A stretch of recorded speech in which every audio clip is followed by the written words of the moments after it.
Eagles fans, what's good? This is your guy, Tone DeShields II from Chalk It Up Sports Philly, where no matter if we win or if we lose, we just got to charge it to the game.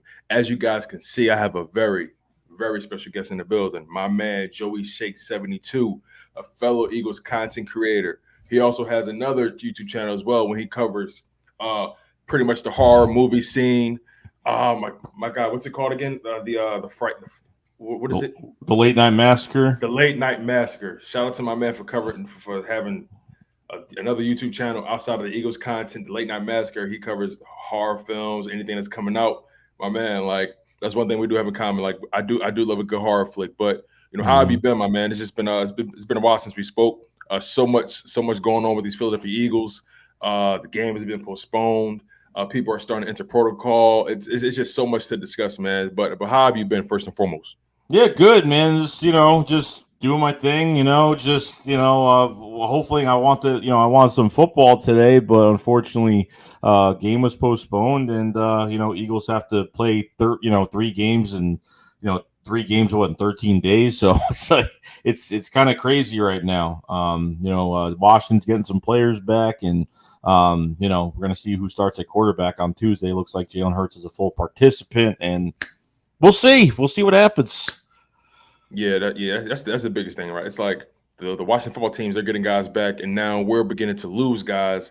Last time I checked, Landon Dickerson just entered COVID protocol, which is not a good look for us because we're already thin at the offensive line with Brandon Brooks being down. Now Landon Dickerson, some Jason Kelsey, his knee is a little shaky. Mm. It's we're already thin at that point. So most likely, Sua Upeta is going to be the starter at left guard, I believe. We're also missing Isaac Samalu. Obviously, I think he's shut down for the season. So Right. like I said, we're losing guys. They're getting guys back. But the game has been postponed to Tuesday, December 21st, and it's just interesting, right? Because the NFL claimed from the very beginning, before the season started, they claimed that they were not going to postpone it. They were not going to postpone any games, regardless of circumstance. If you can't suit up, you guys got to take the L, straight like that. But they clearly didn't anticipate the season being this competitive. They didn't anticipate everyone having a legit shot to make it into the playoffs. Right. It'd be one thing if there were clear outliers, and there was such a drastic disparity between the records and the teams. But so many other teams are within shouting distance of a playoff spot, and I see both sides of the coin. I get why they postponed it, but at the same time, I feel like you have to reap what you sow. And the Washington football team, they sure reaped a lot.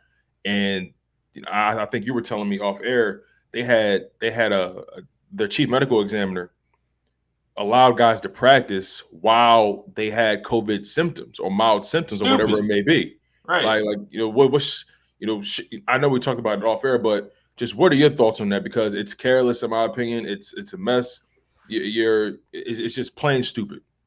It's dumb. Like I don't like at least try to act like you're being smart with everything that's going on. If you guys remember, like Washington was, I think, out of this new variant that's out right now, like the first NFL person that has gotten this variant was a staff member from Washington. On top of everything else, 23 cases since last Monday. So no, it's stupidity. And they get rewarded for that, and they have to. And since the beginning of last year, obviously with the virus and everything, the set rule was, a team would have to forfeit. And I'm not trying to be biased about it and say, and take advantage and say, oh, just give us the win. I'm not doing that. I want Washington to be 100% healthy. Trust me, but. It's just a shame that the Eagles have to play 3 games in 13 days. I understand they moved more games down the road, but it doesn't matter. I don't care about the other games. It's about us and everyone getting their fair share of getting into the playoffs. And, we're trying to get a wild card right here. So I said to myself when they can't, what was it, Saturday, whatever it was, when they postponed the game, the players are pissed off. The coaching staff's pissed off. The owner's probably pissed off. And, now I said to myself, we're going to have to see if this team can stay off the reserve list till Tuesday. And, Quez Watkins, Huntley coming back.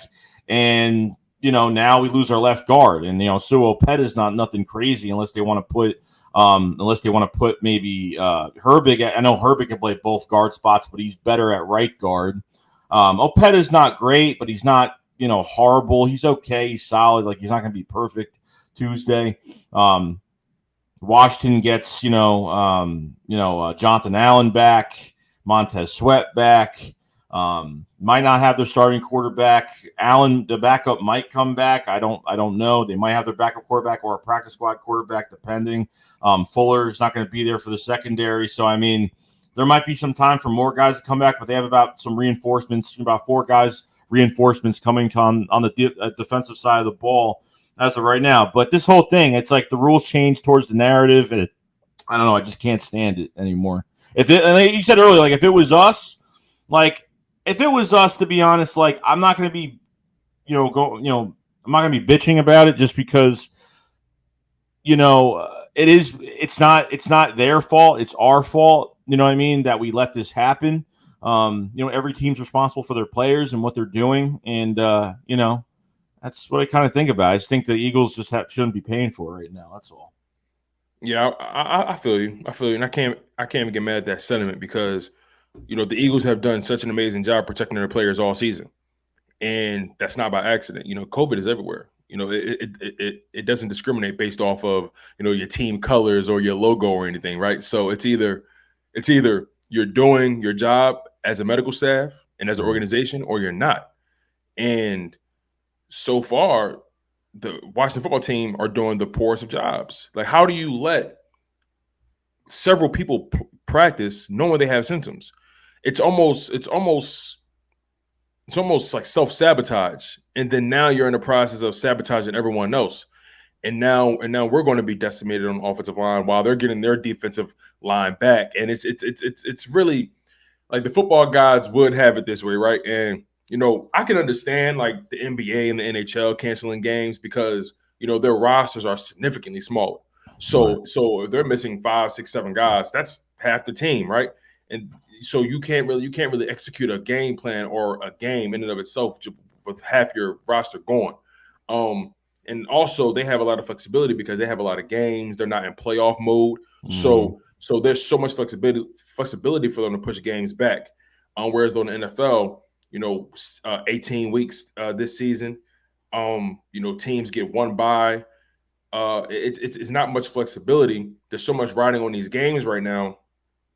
It's like you can make a case for both sides of why the game was postponed and why it wasn't forfeited. You can really make a case on both sides. But honestly, at this point, what's done is done.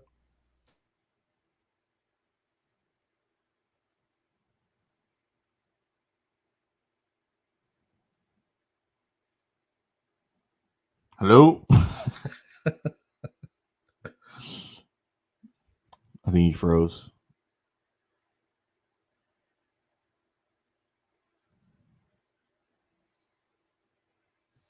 I think Tone just froze. No! I don't know. Does he know that he's frozen?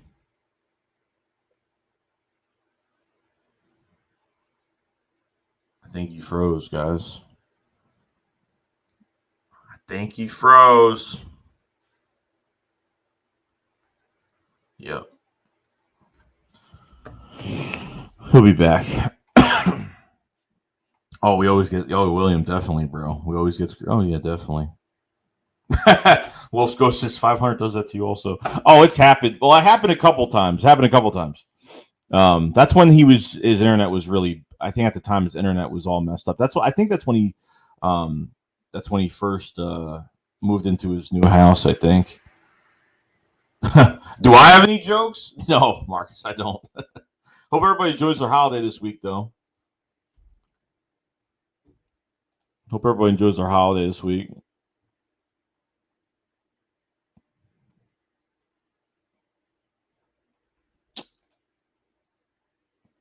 Yeah, I don't know what's going on. I don't know what happened. He was fine. I saw that he froze like a little bit, and then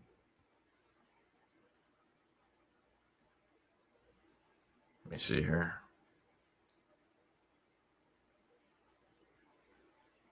Bro, sorry about that. I have no idea. I No, have it's all no good. No, it's fine. I bro. was like, That was because earlier you kind of froze a little bit, and then like it stopped, and then yeah, it totally took you out. So bro. you're good Sorry though. about that. Yeah, that it's crazy how as soon as we reconnect, all of a sudden the Wi-Fi decides to have a mind of its own. That's crazy. That's crazy. Like, but sorry about that, people. We are Good. back. Well, I am back. And yeah, where'd I leave off at? I pretty much was just trying to say that at this point in the season, Yeah. it is what it is. What's done is done. The game's postponed. Now it's going to be really important to see how these players respond. That's the key at this point because the guys are voicing their frustrations online. Fletcher Cox is frustrated, Darius Slay was frustrated. The whole league was frustrated, but they can't allow that to start to creep into their minds because when you start thinking about yesterday, when you have to focus on today, that's where mistakes happen. And I just Mm. don't want them. I just don't want them to come out too juiced. I want them to just stay even killed, stay hungry. Just stay focused on the task at hand. Right. Yeah, even Wolf's Ghost says, so what's the rule now, Joey? How many players does it take to change games? Like, there's no rule on that. There's no rule on that. So, I mean, it's like, so we need over 20 players for this to happen. It's like, oh, got to postpone it again. Dickerson on the reserve. You know what I mean? It's just, it's all about the narrative. Like, I mean, 23 players is absolutely ridiculous. Like, if you let your team get 23 cases, someone's got to get fired. I mean, that's nuts. I mean, you're not only endangering yourself, but other teams as well by doing this. So Right. it's crazy. Yeah, it's like the NFL always sets a precedent and then they move the goalpost every single time. And I don't I don't know a league that moves like the mafia. Like they move like the mafia. And they truly they truly don't answer to anybody at all. No, no, no, no, no, At no, no, all, no. man. Like it's the strangest thing. But you know, this matchup with Washington is extremely important. Yeah. Let's not allow that to get lost. This is an extremely important matchup. We need to find a way to win out. This is an important 4-game stretch. This is going to really define a lot. This is going to define a lot for this organization. This is going to define a lot for this team. The young guys can really benefit from being in situations like this because every game is considered a playoff game. So, I guess my question for you is, how important is this 4-game stretch not only for the organization, but how important is it for Jalen Hurts' career, especially his career with the Philadelphia Eagles, because a lot can transpire in these next 4 games. Besides, like what we have to do the rest of these 4 games, I think what we could say outside of the box is that this team could get into a wild card game and still have 3 first-round picks. So that's great. Eagles get that first-round pick last night. Me and 500 were streaming that game last night, and it was only like about 10, 11 snaps, something like that. It had to be over like 861 snaps for 70%, whatever it was. So it's nice to have that luxury where you don't have to worry about picks for next year with 12 picks and not going to have 35 to 50 million in cap space next year. Yeah, it's really big because you want Jalen Hurts to sometimes progression just takes longer with quarterbacks, and I guess with Jalen Hurts it's going to take a lot longer than expected. But after that Giants game with Jalen Hurts, it was pretty bad. A lot of people, there's a lot of fans out there that excuse his play other than those 2 throws that he had to Reagor that were dropped, definitely on Jalen Reagor though, but they kind of ignore the other things that Jalen Hurts did in that game, which was really bad. He hasn't won a division game yet, so he's got to win something. I mean, look, if he doesn't win these next 4 games, I don't know. I really don't know because obviously with Minshew, I know it was the Jets, and people are going to tell me the same thing. But man, Sirianni's offense looked totally different with Gardner Minshew at quarterback. But I still think we need to improve in a lot of areas offensively. I still think Devontae Smith needs the ball out more. I still think Quez needs to be more involved. I think more just has to be involved. Trust me, I love Miles Sanders getting the ball 25 times for 120 plus. I mean, that I loved. Can he do it every game? I don't know. You get Howard back this week. Defensively, they're not going to get better. It's just the secondary is great. The cornerbacks are great, but we have no pass rush. It's just losing Brandon Graham was a huge loss this year. I mean, Gannon to me is a one and done coach. I don't think he's going to be here after this year. Nick will definitely be here. But Hurts, he's was full at practice today, so he was limited the past 2 days. Today, I think he was a full participant. So as of right now, like Hurts has got to show his progression when it comes to reading the defense and not. It was funny last night. I was reading just for fun. I was reading Jalen Hurts' draft analysis just for fun and his negatives, and it was so crazy and so scary. Like everything on that list was almost true. Throwing behind receivers, the one read QB and getting out of the pocket, not trusting the pocket, underthrowing. I mean, just it's something that Jalen Hurts still has to work on. If you don't have a powerful arm, which he does not have, you have to be accurate. And I don't want to throw a 5-yard slant pass if he's going to throw behind the receiver. It's just the regular mechanics that a quarterback should know. He's got to get it done. And I love his mentality. I love all the stuff with him. And it's great and all, but he has to show it on the field. And a lot more players have to be involved, and he's an RPO quarterback. He's just a read option RPO quarterback that needs to be more of a – I'm not a big fan of RPO quarterbacks, depending on who it is, obviously. But if the guy doesn't have any arm, how much time are you going to give this quarterback next year? Definitely, if they don't trade for a quarterback, move up in the draft. I think honestly, at the end of the day, they will – keep Hurts and keep Minshew. Either they're going to be in competition, or Jalen Hurts will start the whole entire year next year. Because I don't think even the rumors came out that Eagles will trade 2 first-round picks back, which I'm not a fan of at all. To get a quarterback in 2023, I'm not really a big fan of that whatsoever. We need to start drafting good players.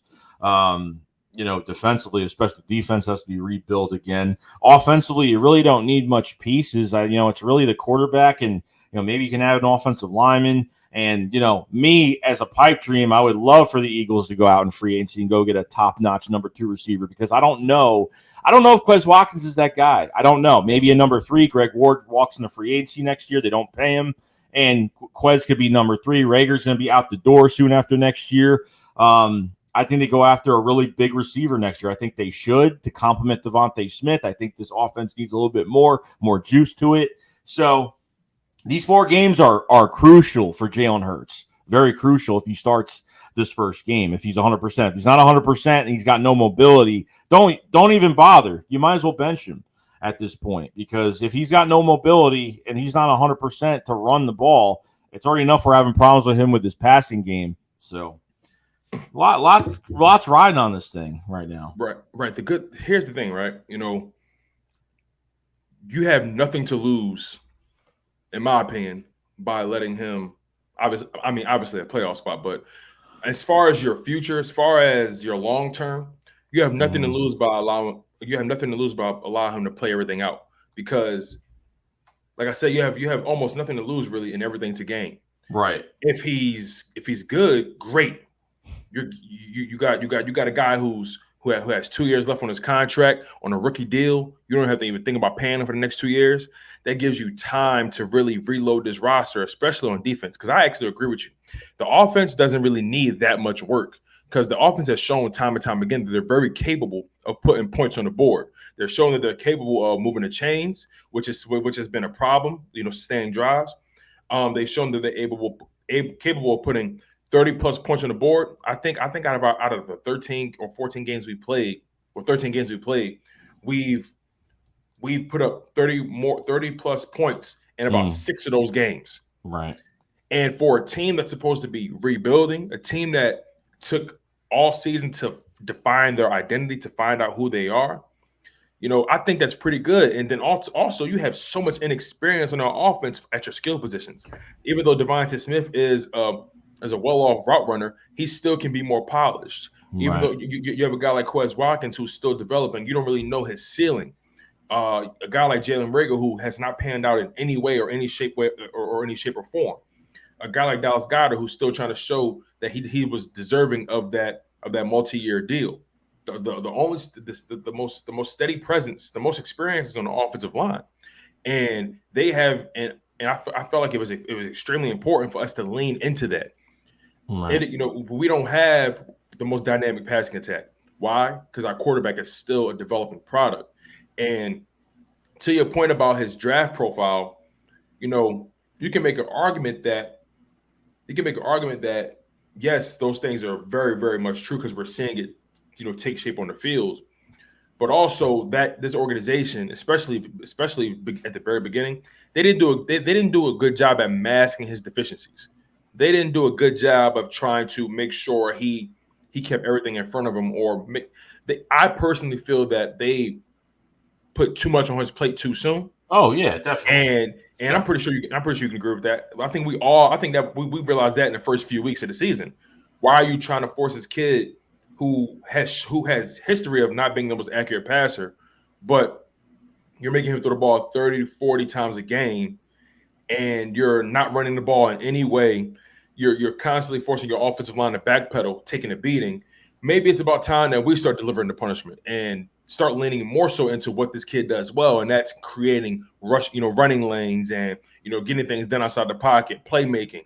The RPOs. I'm personally not a big fan of RPOs in terms of it being your entire offensive identity. That's just not what I think. I don't mind being a physical running team though. I don't mind that because I Right. feel like I understand the league is moving in the direction of being pass heavy and passing early and often, and then running in the second half to drain clock and control time of possession, so on and so forth. I get that's the lay of the land right now, but why does there only have to be one way to win in the NFL?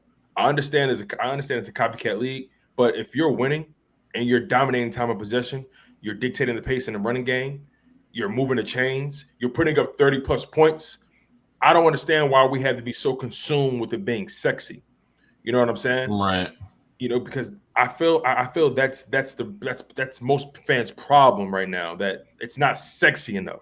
That's the organization's problem right now, especially front office. It's not sexy enough. It's not Justin Herbert's offense, him gunslinging it. It's not the No. Patrick Mahomes offense. It's not the Matthew Stafford Lions, Matthew Stafford Rams offense, excuse me.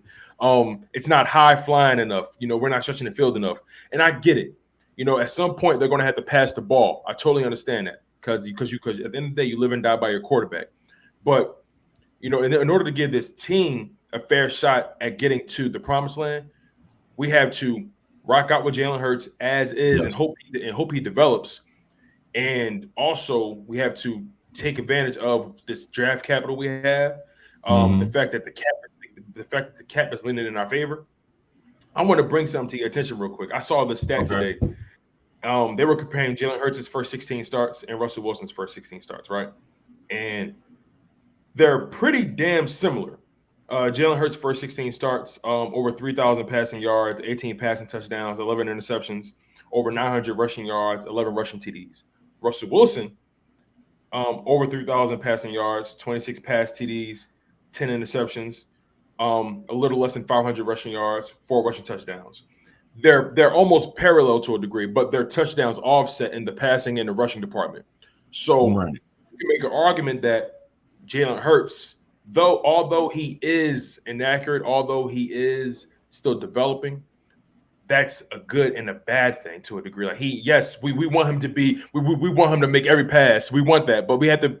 The reality is, he is a second-year quarterback that only started 4 games last year. He's had 2 different head coaches, 2 different offensive systems in 2 years. I think that's something we have to take into consideration, and also look at it from the perspective of we're not supposed to be here. We're not supposed to be in this playoff hunt based off of Right. everyone else's expectations. Some people were saying, "Oh, we're not winning more than 4 games this year," based off how the team looks. And we got this new rookie head coach. The entire staff is babies. Still drinking mama's milk. They're young, and this team would be lucky to even be third in the division. Well, we have a chance to be second in the division. We have a chance to make a playoff spot, a wild card spot. We're very competitive. We've given every team we played, we've given them a run for their money part. Um, and our head coach is showing signs of willingness, showing signs of adaptability, and I think so far, that's the one word I can say about Nick Sirianni that stands out to me, and Jalen Hurts, the willingness to adapt to the game plan, and everyone seems to be falling in line. So I trust Jalen Hurts to develop. I just don't know what his ceiling is right now. I trust his mentality and his commitment to the Right. game, greatness more than anything, and that's what he has to stand on. In my book. I think they try to make Hurts the hero too much. Where even beginning of the season, where you know he look, I look at Nick Sirianni came from a run first offense with the Colts, like especially Shane Steichen, the coordinator came from the Chargers run first offense, and and we didn't do that at all. Which I don't. I mean, we thought it was bad last year when we weren't barely running the ball with Doug, but at the same time, it was worse this year. I agree. I think they put way too much on his plate. I think with a rookie head coach, rookie quarterback, technically at the time when the season started, new coach. I still believe that Sirianni was brought here for Carson Wentz before everything went down. I still believe that some of that is true. But when it comes down to it, there's just things that question me, and I don't know if Sirianni knows how to use a RPO quarterback or a guy that runs first. I don't know if he knows how to use a quarterback like that, because really on the Colts, Jacoby Brissett, Andrew Luck, Phillip Rivers, I mean, those aren't RPO quarterbacks or read option quarterbacks that are run first quarterbacks. So I don't know if he's, trying to make him more of a passing quarterback. I don't know if he's trying to, I wouldn't say handicap him, but there's been issues with his passing. We all know that. It just might take a longer amount of time. So when people, Eagles fans are not patient. So what happens is he has one bad year. Like this year's not the perfect year for Jalen Hurts, but still young and, maybe just needs another year. I don't know. We don't know how long this is going to take. That's why when you trade for a Russell Wilson, if you do that, he's got 12, 13 years in the league, and you really don't have much time to build around him because he's already that much old of a quarterback. How many more years does he have left? Deshaun Watson is a different story because he's a lot younger, but how much you're going to have to give up for Deshaun Watson? Or you go in this draft with the 12th, 13th pick, whatever you're going to be at with your earliest pick, and go draft a quarterback, whether it's Kenny Pickett or I have no idea at this point. I don't know if that's going to be the route, they go next year, but I think you just got to give this kid more time. I wasn't happy about how he played against the Giants. There were certain things like even when the Boston Scott touchdown that was brought back on the holding call by Nate Herbig. And then, they just, I think, what was it, the third down play in the red zone on the 1-2 yard line? They kept Jalen Hurts by himself, no running back next to him. They just give him the ball and let him run up the middle. I mean, they got to start using running backs a little bit more with him, which I have there's no big deal about that, but they're putting way too much on him where he keeps the ball for himself. Like, it's nice that, having Jalen Hurts run with the football in his hands and getting those first downs is a luxury, but if nothing else is working during the game and a good play sequence, when the offense is on rhythm, this offense is fire. It's good. No, legit. Yeah, we saw it. But when our passing game is not working out, we're not doing the play action's not going to work, and you're just having Jalen Hurts run the ball, keeping it for himself. It's a problem, and it's predictable. And when you don't run against teams, they don't get tired. You can't tire out defenses, and RPOs are kind of easy to defend. And when you do them way too much, it's easy for teams to defend that. So I think it's just more of time, and how much time is it going to take for him to develop? I don't know, but I think what they should do is just keep building around Hurts after this year, and give him one more year and see if he's going to be anything. If he plays like this next year, like he did in that Giants game, if we start seeing the same thing next year within the first 4 or 5 games, I think they should bench him next year if that's the case. I don't know. There's only so much time you can give a quarterback. We only have so much time with other players that we're drafting, and we don't want to waste anyone else's years away. So I'm not saying that going after a veteran quarterback is the answer. I'm not saying that moving up in the draft next year to get a quarterback is the answer, because there's no Peyton Manning in this draft. I think the 2023 draft is going to be a lot more better when it comes to quarterbacks. So, I mean, we'll see what happens, but I don't know. I think it comes down to, Sirianni doesn't know how to. doesn't know how to use read option quarterbacks. I don't because he really hasn't had one. And because when Gardner Minshew, a pure passer, that Gardner Minshew played great. Sure, he played. I was actually overwhelming because I didn't think he was going to play that good. I thought he was going to make mistakes. But Right. he played well over my expectations, and it was the Jets. You know what I mean? So. There was fans that were, I knew when he won that game and I was like, yeah, about it. I knew people were going to get on my case about that. And Well, look, bro, you're an Eagles fan, right? So no matter who's out there, you want them to do well, right? And like the circumstances just felt like, okay, Jalen Hurts is hurt. Gardner Minshew was there. He has to come in. We want him to make every pass. We want him to move the chains. We want him to put those touchdowns. You know what I'm saying? I personally feel like some people overreacted to the Jets game because it's the Jets. Like we got to relax. Like it's the Jets. Right. But we can't ignore the fact that when he was in, the offense had a certain rhythm to it. It had a certain cadence. But I also believe that they told him in that game before that game started. They said the game plan is to hit your tight ends and your running backs, and if your wide receivers are open, do what you can. Right. So they definitely kept that game within a certain framework for him. So they clearly had a game plan and they stuck to it, and I clearly respect it.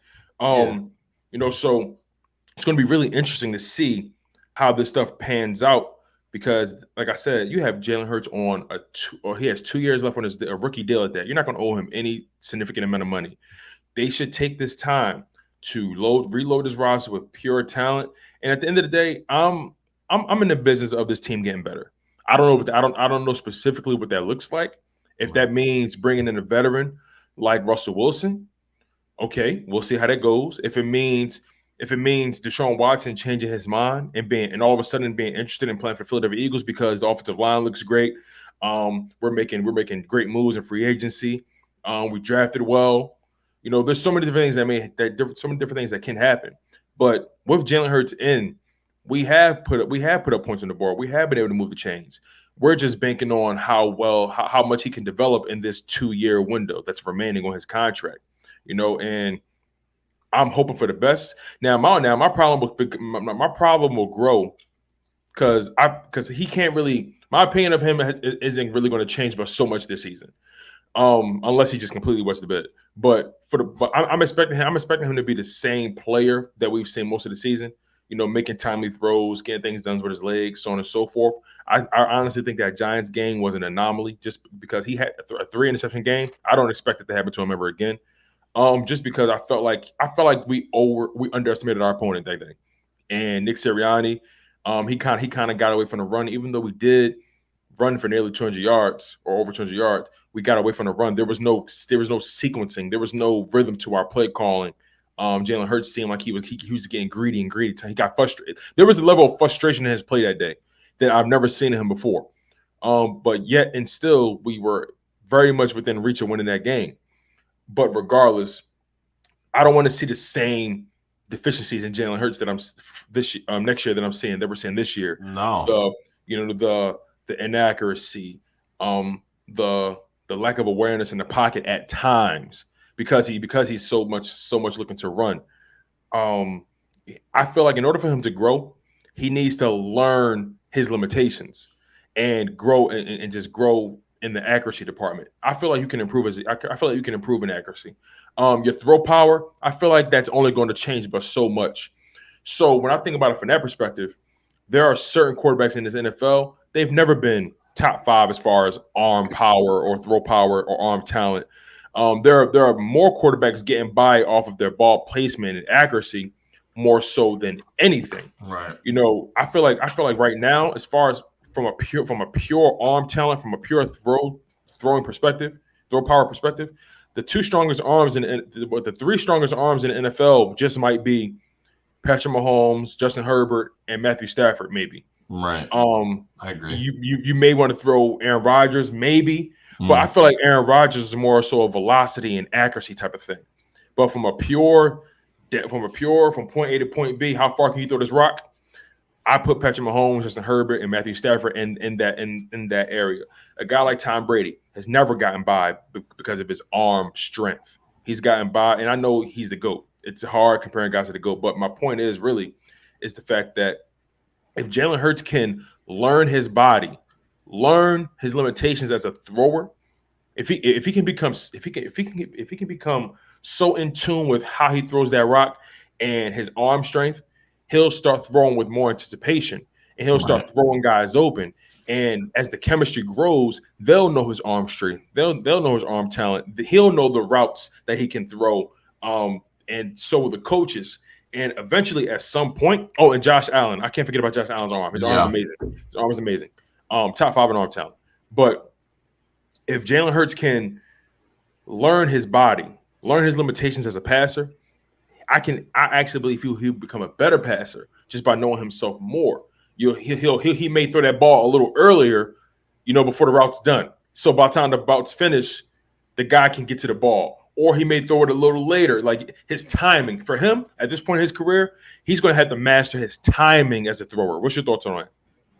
Yeah, I mean, it definitely with his passing, it comes to timing. Even when we're in games, you take that Giants game, for example, even on, we're backed up into our end zone while on the 10-yard line, whatever it was, it was like 1st and 18, and he changes, Hurts changes the play and he wants to throw a bomb to Reagor. He sees that one-on-one coverage. He wants to throw a bomb to Reagor, and Reagor had separation on that play. He was in front, but, don't make that pass if you know you can't make that pass. Like, don't try to, it's 1st and 18 back and we're backed into our end zone and you're still throwing a ball like that. I don't get it. Like, I don't know why he makes these decisions. Like, go for the check down. Like, you have to work your way down the field. Like, you can't be a superhero. You can't throw these deep balls and try to, the one to Quez Watkins to double coverage. It was double coverage. He could have 5-6 picks in that game. And I think a couple of them were dropped. Yeah, so absolutely. It's alarming. It's really alarming. You know what I mean? It's alarming. I know he has to learn. I understand that, but like, did you expect such a regression in that game? Like, let's be honest. I'm I didn't expect that level of regression in his decision making more than anything. He strikes me as a very smart quarterback. Right. What happened that whole entire week? Like, of that whole week of practice, like he totally looked like Jalen Hurts from the beginning of the season. That's what he looked like. Eyeing one receiver on that pick to McKinney, like stupid stuff like that. Like, I not surveying the field. I don't get it. Like, I don't know what happened the past couple weeks before that.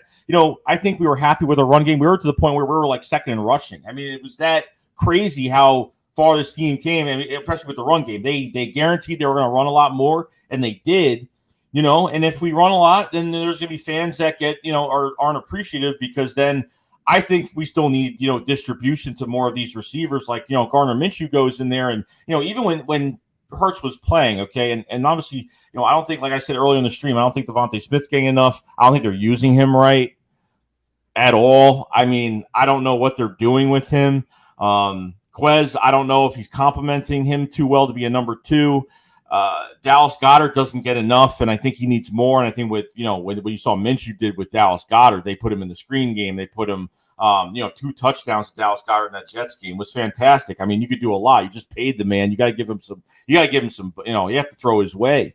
I don't know what happened that game. Like, I was shocked. Like, if you hold the Giants to 13 points, you could have won that game by a landslide, but it was just a mess. It was just a total mess. We didn't deserve to win that game the way we played. I said to myself, the only way the Eagles are going to lose is the Eagles. That's it. Wow. The Eagles inflicted on themselves, and that's how we're going to lose games. Like, if they can at least get into a playoff game this year, oh yeah. If they can get some playoff experience, oh, definitely, it would be fantastic. But I'm very medium. I'm really in the middle with Jalen Hurts right now, and it's it's more time. I need more time because I don't have a decision yet. But 4 division games left, and they's got to do something here. I'm telling you. And look, even that Giants game, I thought Nick called a really good game. But Hurts was it was decision making from his hands. So then when he throws those 2 to Reagor, when he throws those 2 passes to Reagor and he drops them, yeah, they're on Reagor and they're good passes by Jalen Hurts, but you cannot excuse the way he played like crap the rest of that game. You just can't. Like, I don't care if those 2 passes were perfect to Reagor, whatever. Yeah, and even if they won that game and Reagor caught that ball over the goal line, even if he caught that, I still be giving Jalen Hurts shit. I still be Same, giving likewise. him shit regardless. It wouldn't even matter. Like, that's just the kind of person I am. I'm not going to be like, oh, he won. Reagor would be the hero. And, what if Jalen Hurts faced the Jets? What if he faced the Jets? People would be killing Jalen Hurts if he lost that game. But because it's Gardner Minshew, the narrative changes. Oh, it's only the Jets. But when Jalen Hurts played the Jets and he lost that game, just say it happened, they'd be all over Jalen Hurts. No, I get exactly what you're saying, man. It's really intriguing when you think about it. It's really intriguing. Like, I did not expect someone like him to take such a step back. Yeah. And on top of that, Gardner Minshew came in, did what he did. Then we had to bye. We've had too much time to sit with that performance. And this is the NFL, not for long. And you're only as good as your last 60 minutes of football in this league. So right now, Jalen Hurts is in the doghouse. And you're right also. He has not won a division game since he's been in this NFL. If he can't find a way to win these division games, or if his record against the division is piss poor, you have to consider another option at quarterback, because the division games are the most important. And when you're choosing your quarterback of the future, you have to think about how he stacks up against the guys in your division first, because you're going to meet those guys twice a year. We have to find a guy to beat Dak Prescott twice a year. That's the problem. That's the thing. And Dak Prescott right now is the best quarterback in our division without question. Oh yeah, we need to find a guy who can and will be better than Dak for the next 10 to 15 years. And that's the most potent question, because if you can dominate your division, everything else can and will fall into place. It's just the division games are so important right now, and the division games usually always decide playoff seeding, and you making the playoffs, so on and so forth. But the problem is really not necessarily the problem. I'm really curious to see how patient or which direction the front office will go in, rather, because we mentioned Russell Wilson, we mentioned Deshaun Watson. Let me ask you this question: If Russell Wilson and Deshaun Watson make it vehemently clear, and this is a hypothetical, right? Because we all know Deshaun Watson earlier in the season said he would not entertain anything for Philadelphia, but that was before we figured out who we were. That was before we were the number one rushing offense in the NFL. Mm-hmm. That was before we were actually starting to find a rhythm and being in the playoff contention. But let me ask you this: if Deshaun Watson and Russell Wilson are both interested or willing to come to Philadelphia and be the starting quarterbacks here for the long term, should the Eagles consider pursuing? I mean, Russell Wilson, I wouldn't do it just because of his age, and just I don't know how many more years he has left. I don't know. Not every quarterback could play past 40 years old or to 40 years old. So I don't know. I just think you have less time. Like, if you get Russell Wilson, they're competing right now. That's just me. If you get Deshaun Watson, you have more time. He's 24, 25. I mean, he's just a lot younger, and you have more time with him. Plus, you got to give him a contract, and obviously we're going to be getting rid of some players, and there'll be some trades, and we'll get some more draft capital, more cap space. Honestly, he just signed that contract with Houston, so we will be taking on his contract if anything. Right. So I don't know how they work that out with the money. Like, if they pay a certain amount of the guarantee and they help us out, I don't know. If we give them high draft kit picks, I mean, if they ask for like 2 1s for this year, it's not happening. If they ask for a 1 this year, a 1 next year, and maybe like a mid-round pick, sure, maybe. I mean, that's as far as I really go with it. I'm not doing anything else more than that when it comes to veteran quarterbacks. But not even just that, though. What really turned my head this year was Howie Roseman going to that Pittsburgh versus North Carolina game, was just to scout Hal and Kenny Pickett. That was an eye opener, because not only does Howie Roseman never personally scouts players at games, never does. It's very rare. He was at that Sam Howell Kenny Pickett game. And yeah, with the binoculars and everything, like it was such a setup. He's such a clown, I swear. it was such a setup to the point where it was like it literally told us like he was going to stay with Philadelphia. I think that was such a setup, like market move, that they did that on purpose. Just weird how they just caught him with the binoculars on his face. Like, give me a break.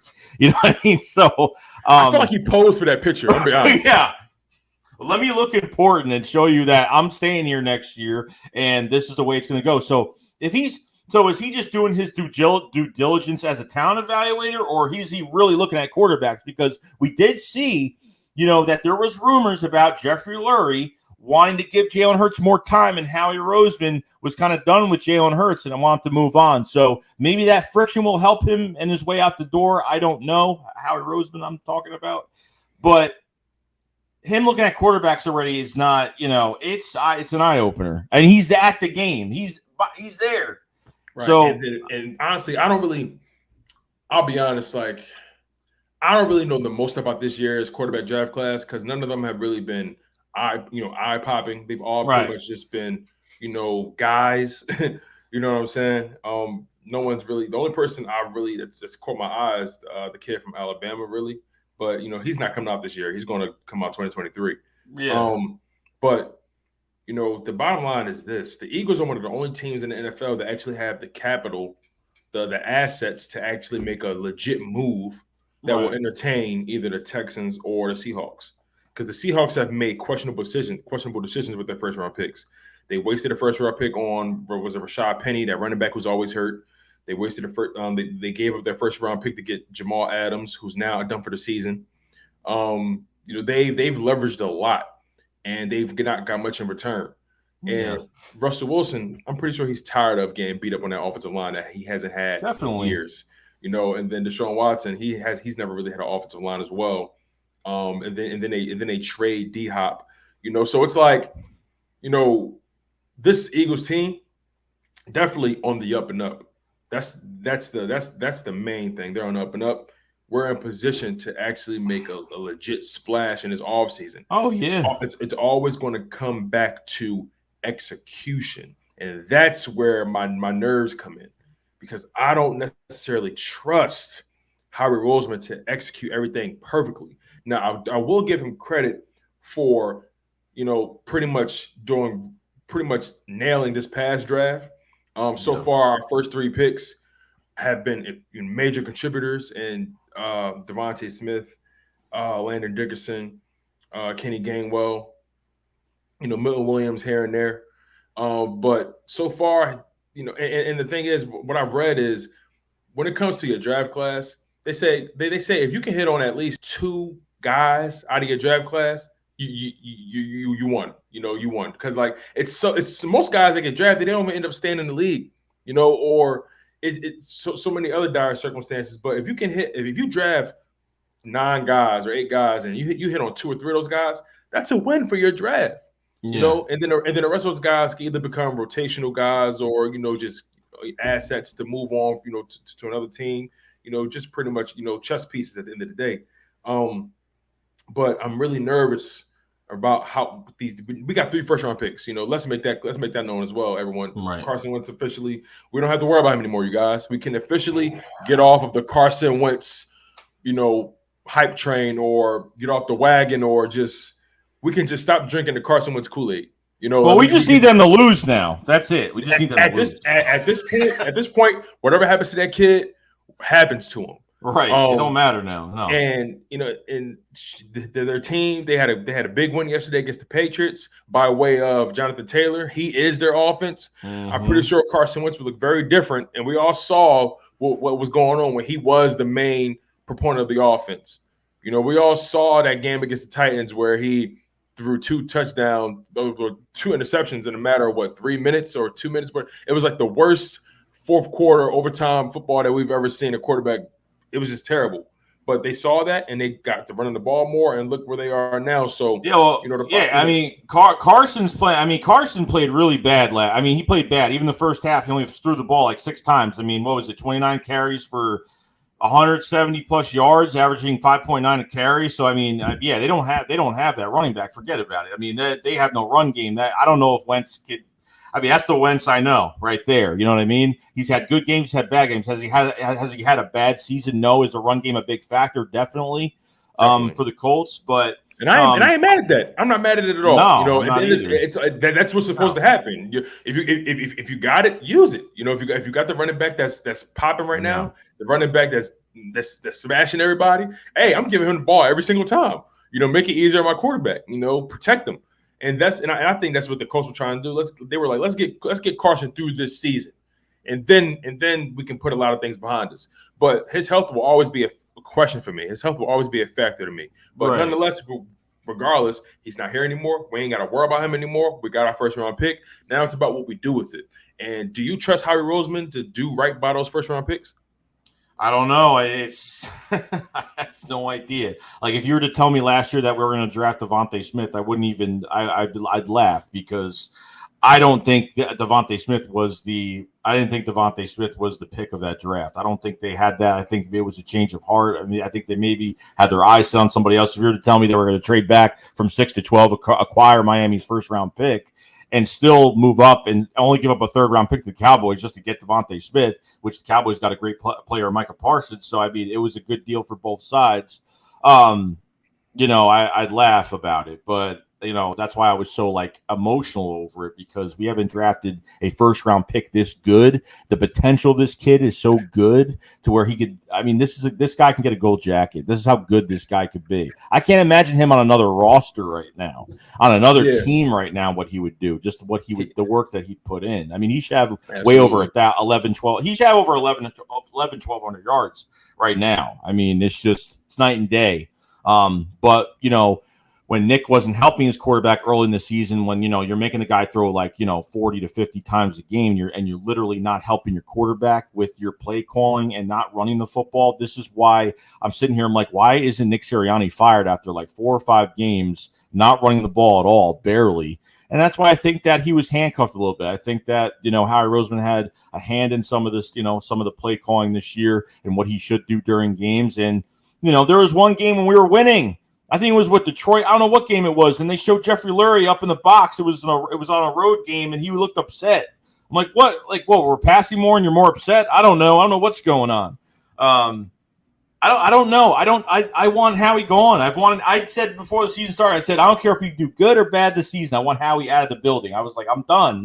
We need a new GM to take his reins on this team, and that's it. I'm just done. 21 years, it's way too long. I mean, Joe Banner, the GM before Howie Roseman, he drafted 14 Pro Bowlers in 18 years. How many Pro Bowlers has Roseman drafted? 2, maybe. I mean, maybe 3. I don't know. But start of free agency this past year.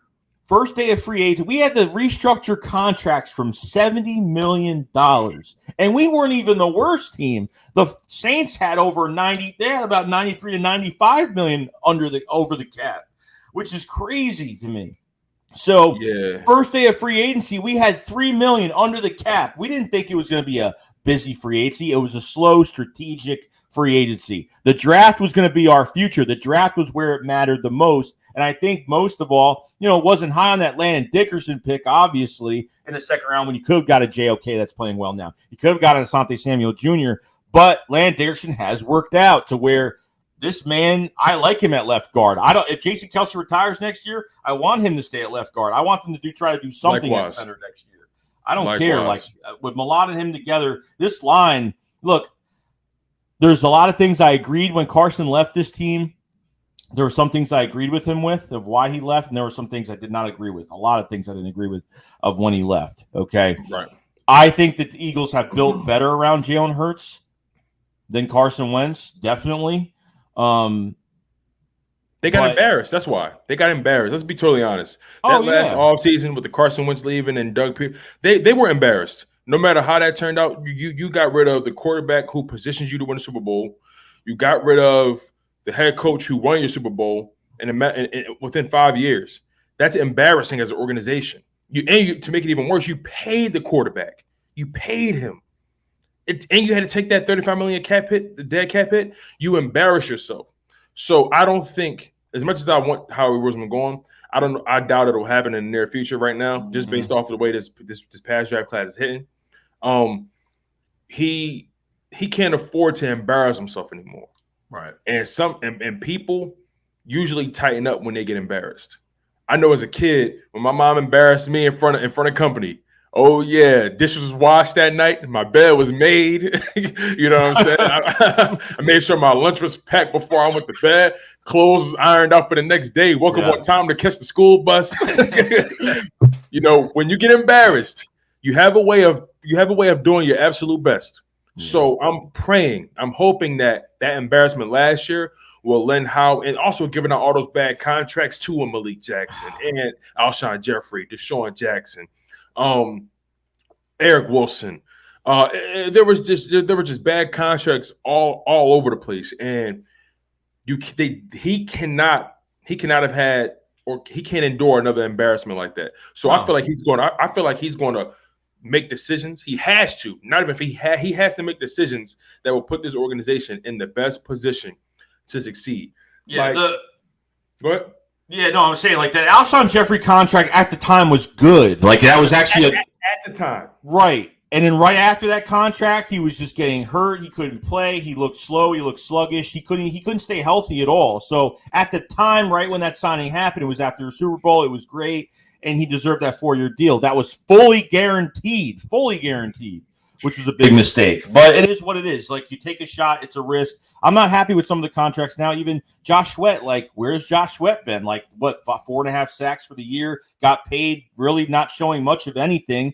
You know what I mean? That's why in this draft, whether it's free agency or the draft, and this is where it's going to be real dangerous and interesting, because the more money that Howie Roseman has, the more I'm afraid, but the more I'm excited at the same time. That's why this team is full of drama, and I love it. But this draft, in the first round of this draft, they have to go pick up a pass rusher, whether it's the guy from Oregon, whether it's one of those defensive ends from Michigan. I don't care who it is. They need to get a pass rusher as of right now. I think he's frozen again.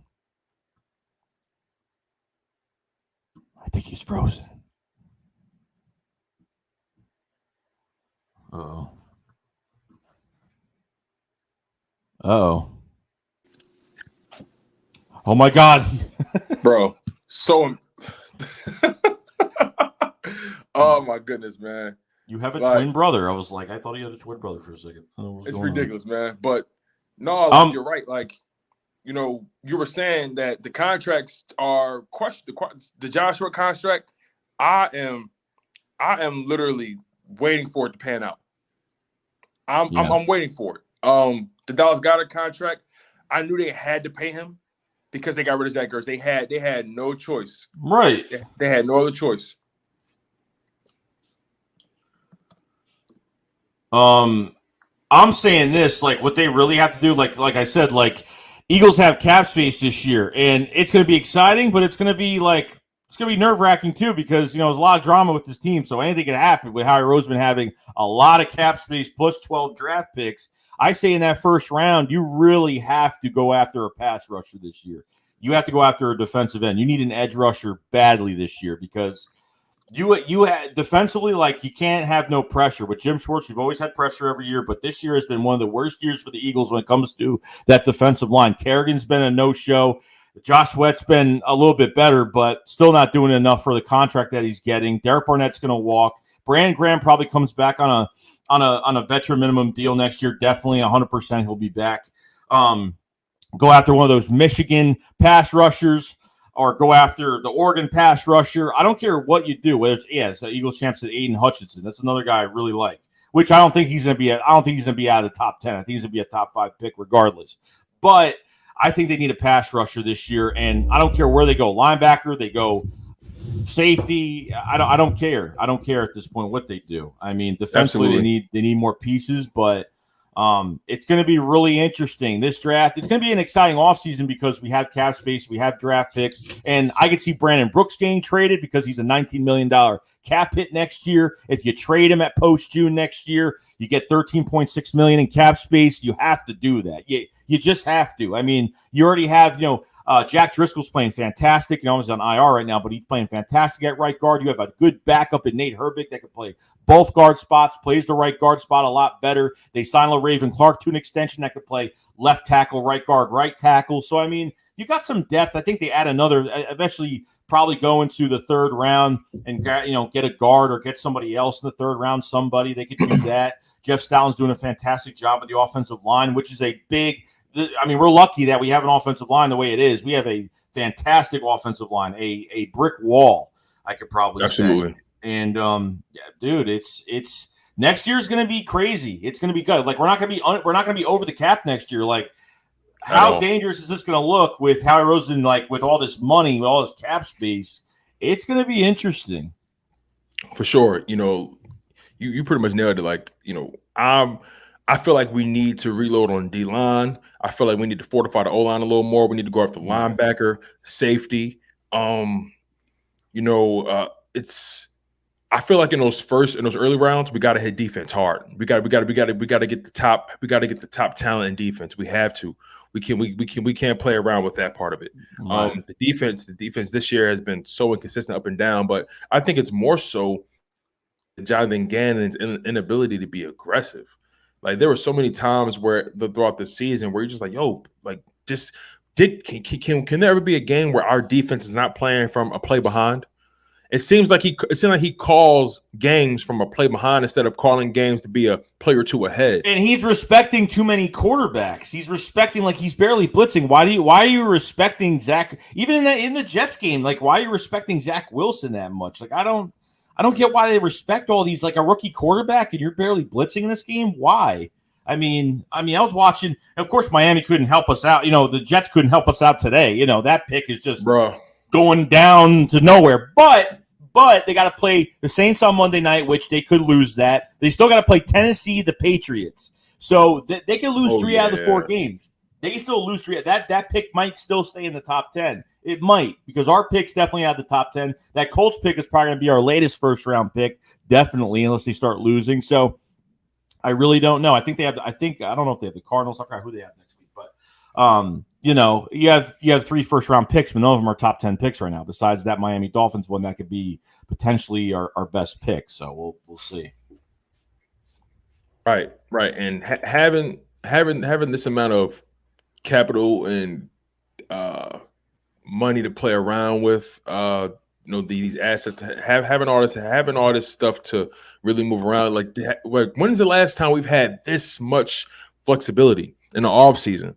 And you have a quarterback that you want to have high hopes for, who we'll see where his upside is, but you're in a situation where you have a guy on a rookie deal still. Yeah. You have the number one rushing offense.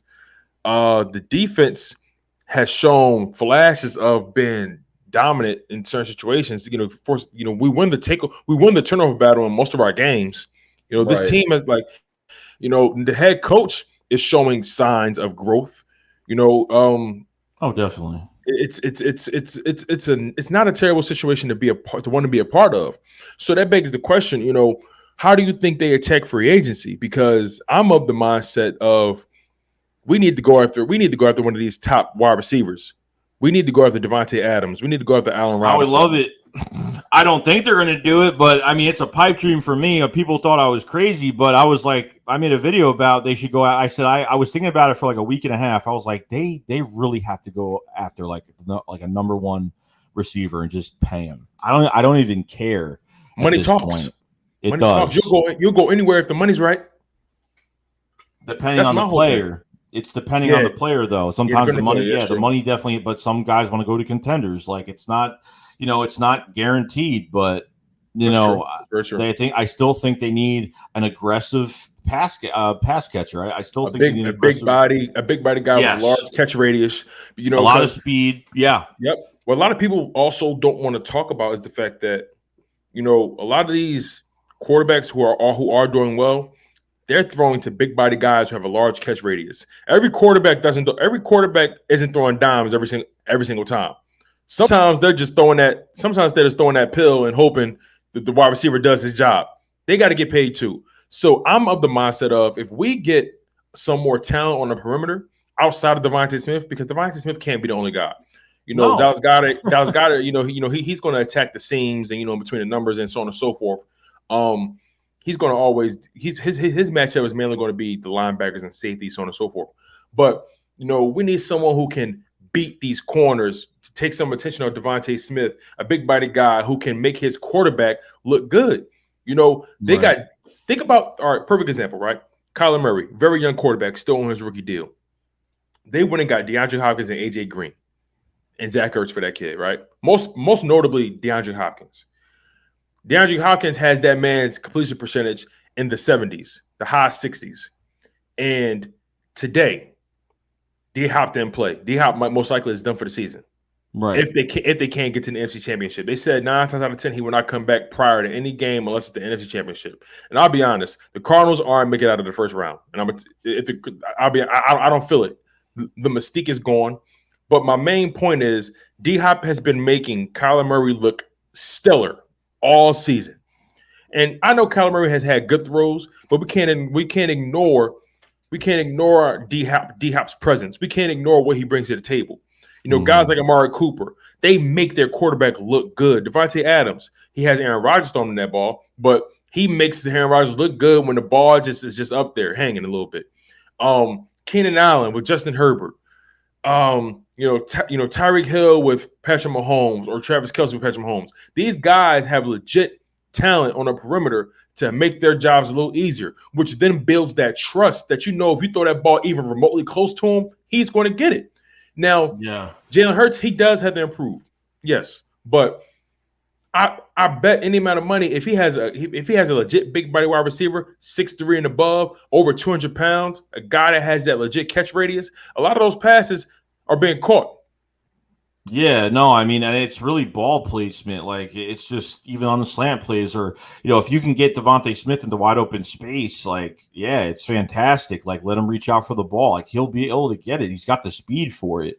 And then there's some throws where it's timing. Like sometimes, the one even with the Jets game to Gardner Minshew, even when Gardner Minshew was throwing that ball, on the into the end zone for Devontae Smith, that contested catch. I thought that was a good ball. I think Devontae just, the timing of his jump just was at the wrong time.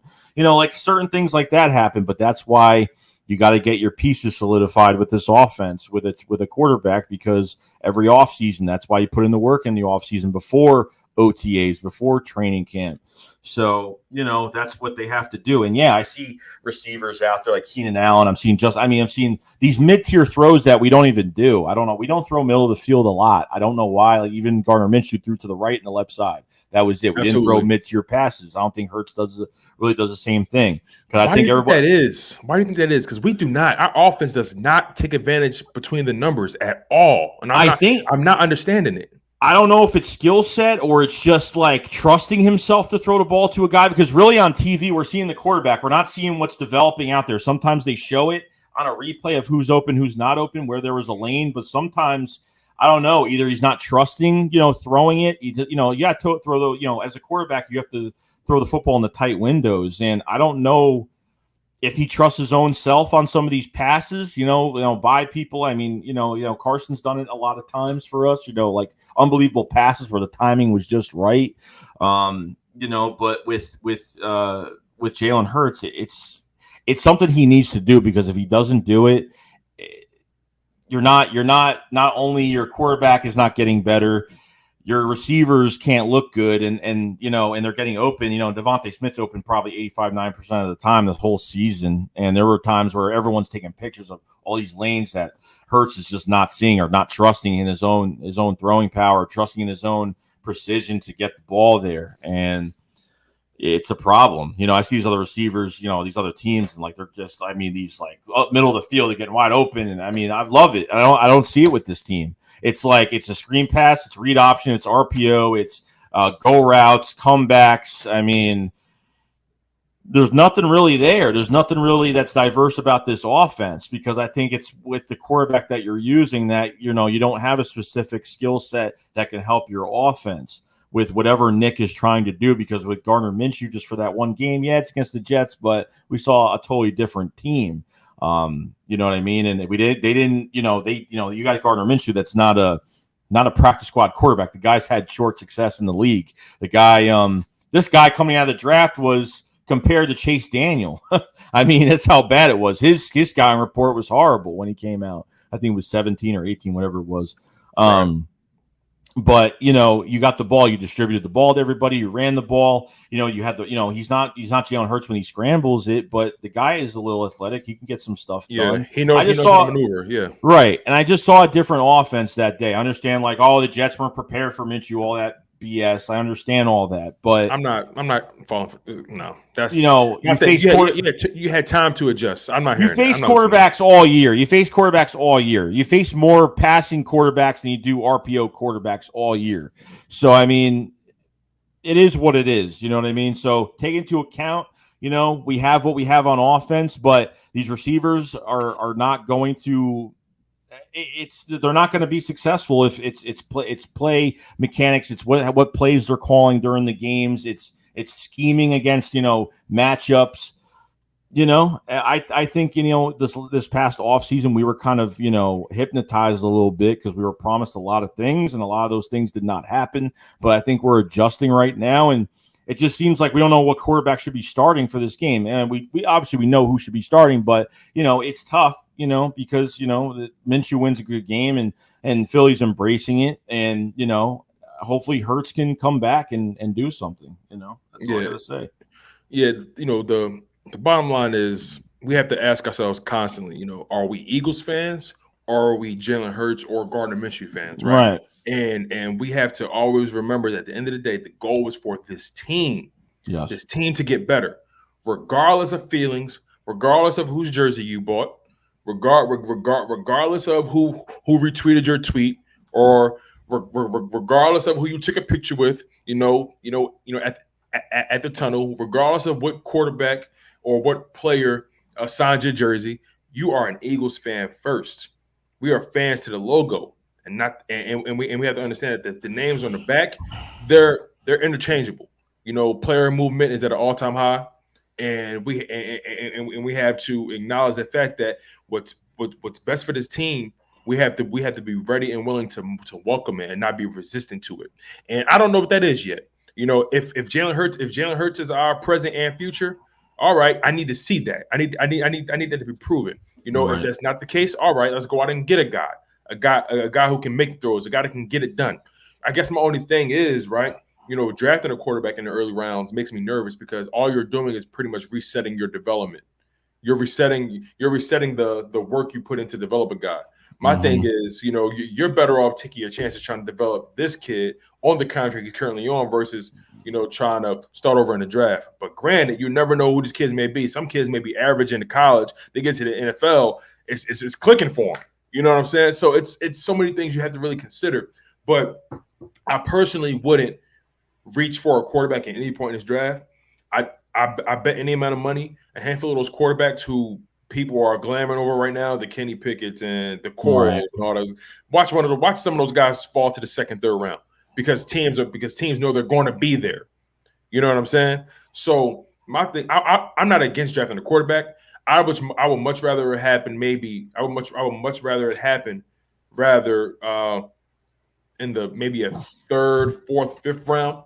Those first 5 picks, because we have 2 picks in the second round, correct? Yes.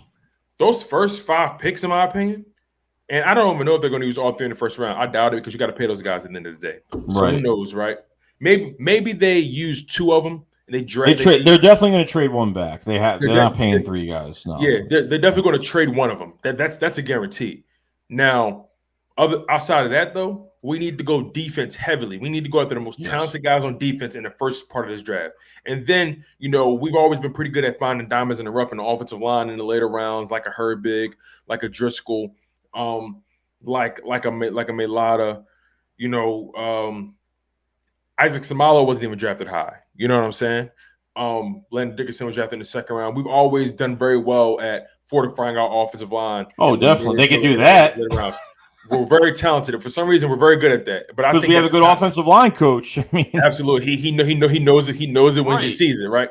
So, they have to be very, very strategic in this off season, and I'm watching closely, man. I'm watching close because based on their moves, here's the thing. Here's the interesting thing about sports, right? You can really judge how they see a player based off of the decisions they make surrounding that player. For example, this past offseason, they went and got Devontae Smith, an Alabama product. They went and got Landon Dickerson, an Alabama product. Those decisions were made strictly to make Jalen Hurts' job a little easier. I believe it. And that goes back to why Carson Wentz maybe left. If they had that same mindset with Carson Wentz, right, maybe he'll still be here, right? Yeah, because they really didn't invest too much in making sure his job was. Sure, they put some pieces in got some free pieces from free agency, but this organization needs to do a better job of showing stability and showing commitment to the guys, but outside of just giving them the money. You can pay a guy all you want, but the decisions you make can let him know whether or not you take this serious or not. Yeah. Yeah, no, I mean, we'll see. It's really it's really the process. It's all about really the process of doing things, because we know when they draft offensive linemen, we know they're going to be taken care of by Jeff Stoutland. I mean, you turn a rugby player into he's going to be a Pro Bowler for years. He might not get a Pro Bowl this year because he missed some time, but I'm telling you right now, like, Jordan Mailata is going to be something special for the future. I mean, that's just something. I don't know how they did it, and I don't know, just crazy. When it comes to the process of drafting, and I don't know, there's got to be a collaborative effort going forward. You can't make one guy. Look, there were some picks in this draft where I thought there were a lot of Sirianni picks. There was a lot of, Howie picks, obviously, and they got to stop doing the analytical stuff. Like, it can't be based off of analytical picks, because what do your eyes tell you, right? Like, just what do your eyes tell you? It's really that simple. Right. Sometimes. You drafted a pretty much 3 defensive linemen that aren't doing anything. You know what I mean? Like Milton Williams in the 3rd round, based off of, he was like off the charts analytically, but short area quickness, short arms, but guy, showed good tape and good testing, but that's only as far as it's going to go. I mean, even like when we went to that 3rd round and you had the war room stuff going on with Howie Roseman with the fist pump, with the fist bump and everything, and analytical department versus scout department, and obviously Howie Roseman side with the analytical department on a couple guys that they wanted to draft, and that's a problem. That's not good to see that. That really was embarrassing. That really turned me off in that draft. It disgusted me, honestly, seeing that. It comes a time where you can't. Like, let's be totally honest. Once everyone straps up and laces it up, and that whistle blows, analytics are out the fucking door. Yeah. At the end of the day, it's about my will versus your will, and I'm tired of going after guys based off of what the numbers are telling me. I want to go after a guy what his heart telling me, what's his commitment telling me, what's his passion telling me, what's the eye test telling me. Is he a physical specimen, or is he just relentless? Yeah. Is he just a nasty guy? Yeah. Like Landon Dickerson wasn't an analytical pick. He's just a nasty individual.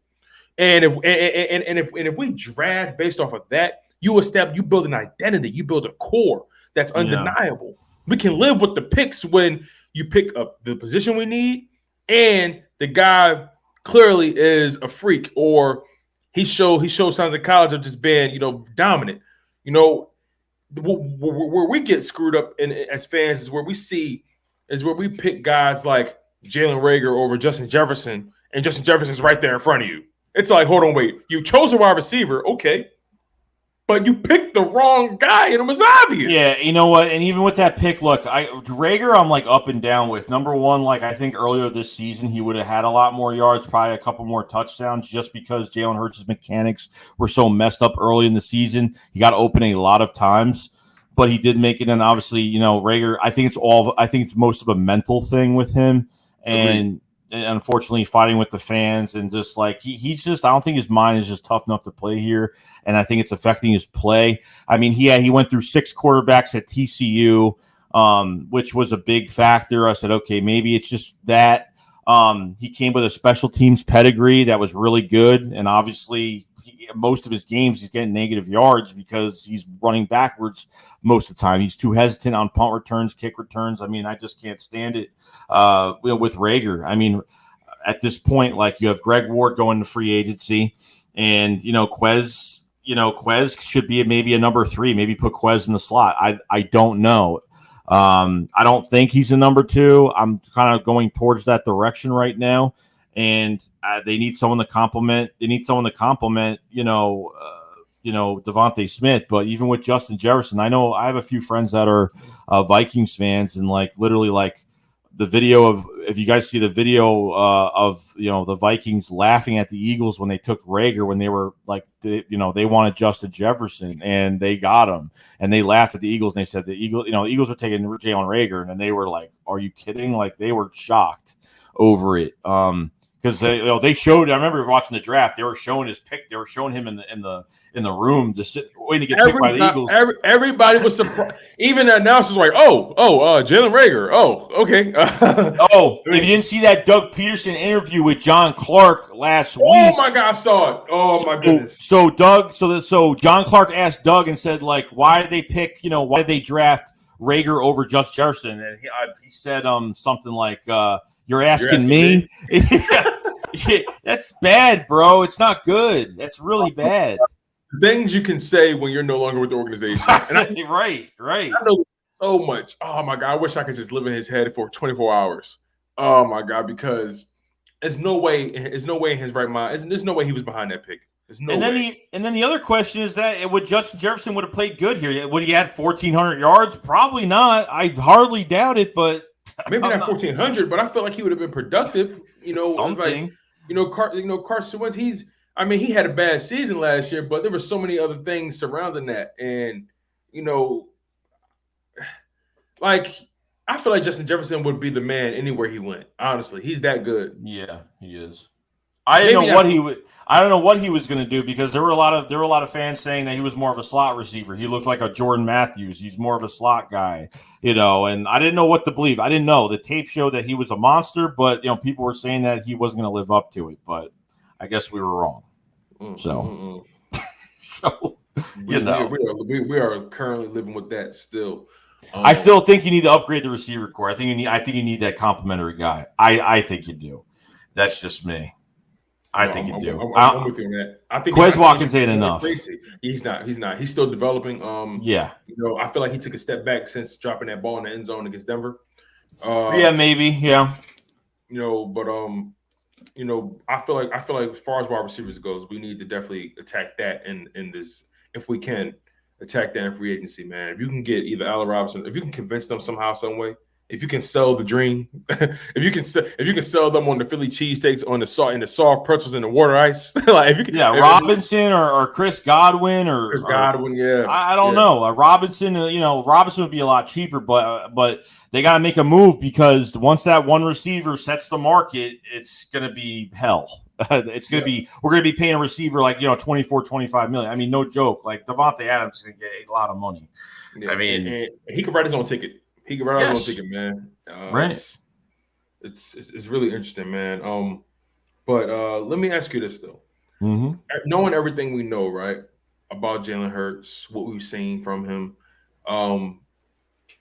do you think he's earned the right to start next year? I think it's really with these. I think it's up to. I think we have to see what he does these 4 games. I think it's really on these 4 games. If he's not consistent these 4 games, doesn't even win a division game, not even just that, but he's not playing how he did before the Giants game. I don't know. I think he'll have a spot here, but I don't know. It might turn from him being a starter next year to a competition next year if they don't trade for a quarterback, or if they don't move up in the draft and get a quarterback. Because I don't know. I mean, they could make the decision to start him next year if he plays bad the rest of these 4 games, and if they do that, then we'll see if he got better. We'll see if he can even get better. I mean, we'll see the evidence on the field when the season starts, but do I want to waste another 4 or 5 games next year? Not really, but we'll just have to see. Has he earned it? I think before that Giants game, he earned it. After that Giants game, I wasn't happy. I'm very crucial of quarterbacks. I'm very crucial. I ain't no quarterback guru. I don't work for NFL Network. I ain't no guru of anything. I'm a fan that just speaks my mind, and that's it at the end of the day. But my eyes see what my eyes see, and that's it. It's just depending on how much time you're going to give a quarterback. That's it. You're not giving him You're not giving him that long. You're not giving him 4 years. They're not going to take him. It's either next year. It's either he's starting next year or he's going to be a backup, or they're done with him next year. Regardless, we'll see. I think they're in the market for quarterbacks next year. I think they are in the market. I think they're definitely have been testing the water since the end of last year. Especially now with the Kenny Pickett and Sam Howell and Willis and some of these other guys, like they could have some interest. I don't know. We'll see. Yeah, man. Yeah. Gardner Minshew is definitely going to be a backup quarterback here. He's got one more year on his deal. He'll stay here next year. No, he's not going nowhere. No. When we traded for him, I was happy. I was like, damn, a 6th-round pick, like that's I like a good deal. I like that. And then they traded Joe Flacco and got it right back. It's crazy. Right? It's crazy, man. It's crazy, man. But Howie Roseman with these trades, bro. Like I'm telling you, when it comes to his trades, he's really good at it. I gotta say, really good at it, man. See, he knows how to flip a guy. I'll tell you that. Mm-hmm. But in other news though, the 49ers, they're smacking the Atlanta Falcons. So Jesus Christ. So the Atlanta Falcons 9 times out of 10 will not do anything. We also own the tiebreaker over them, so they're not a threat. We own the tiebreaker over the Panthers. They're not a threat. They lost today. 49ers are up 1 game right now, so they're technically up a game in the wild card. Yeah, they're up a game. If we beat Washington, we take their spot. The Vikings, they play the Bears tomorrow. Now, I'm hoping somehow, some way, the Bears just find a way to be competitive. But I think the Vikings will end up winning that game. But just by the way it looks, if we just went out, we're in. We're in. Yeah. Because I believe the only team that owns a tiebreaker over us is San Fran when it comes to that 6 and 7 seed spot. Right. San Fran owns a tiebreaker over us. So, like we said, if we went out, we're in. And the only game that I'm really concerned about is Dallas because they're fighting for that number 1 seed, and I think they're going to end up starting all their guys in week 18. They might, yeah. They definitely will rest a lot of dudes. Probably will. I mean, I guess it depends on the way things lay out because who did they play the Cardinals right before they play us, right? Yeah, I think so. So if they beat the Cardinals, they're definitely going to be in contention for that number 1 seed. And, it all depends on if the Packers, went out or if they lose a game. And then you got the Rams. It's going to be really, really interesting to see how it plays out. I think San Fran, they actually at some point before the season is over. I just want to make sure I'm not wrong about that. They have to. So the San Francisco San Fran has quite the schedule ahead of them after this week. They play the Titans, who lost today. Actually, lost to the Pittsburgh Steelers. So they're beginning. Titans lost to the Steelers today.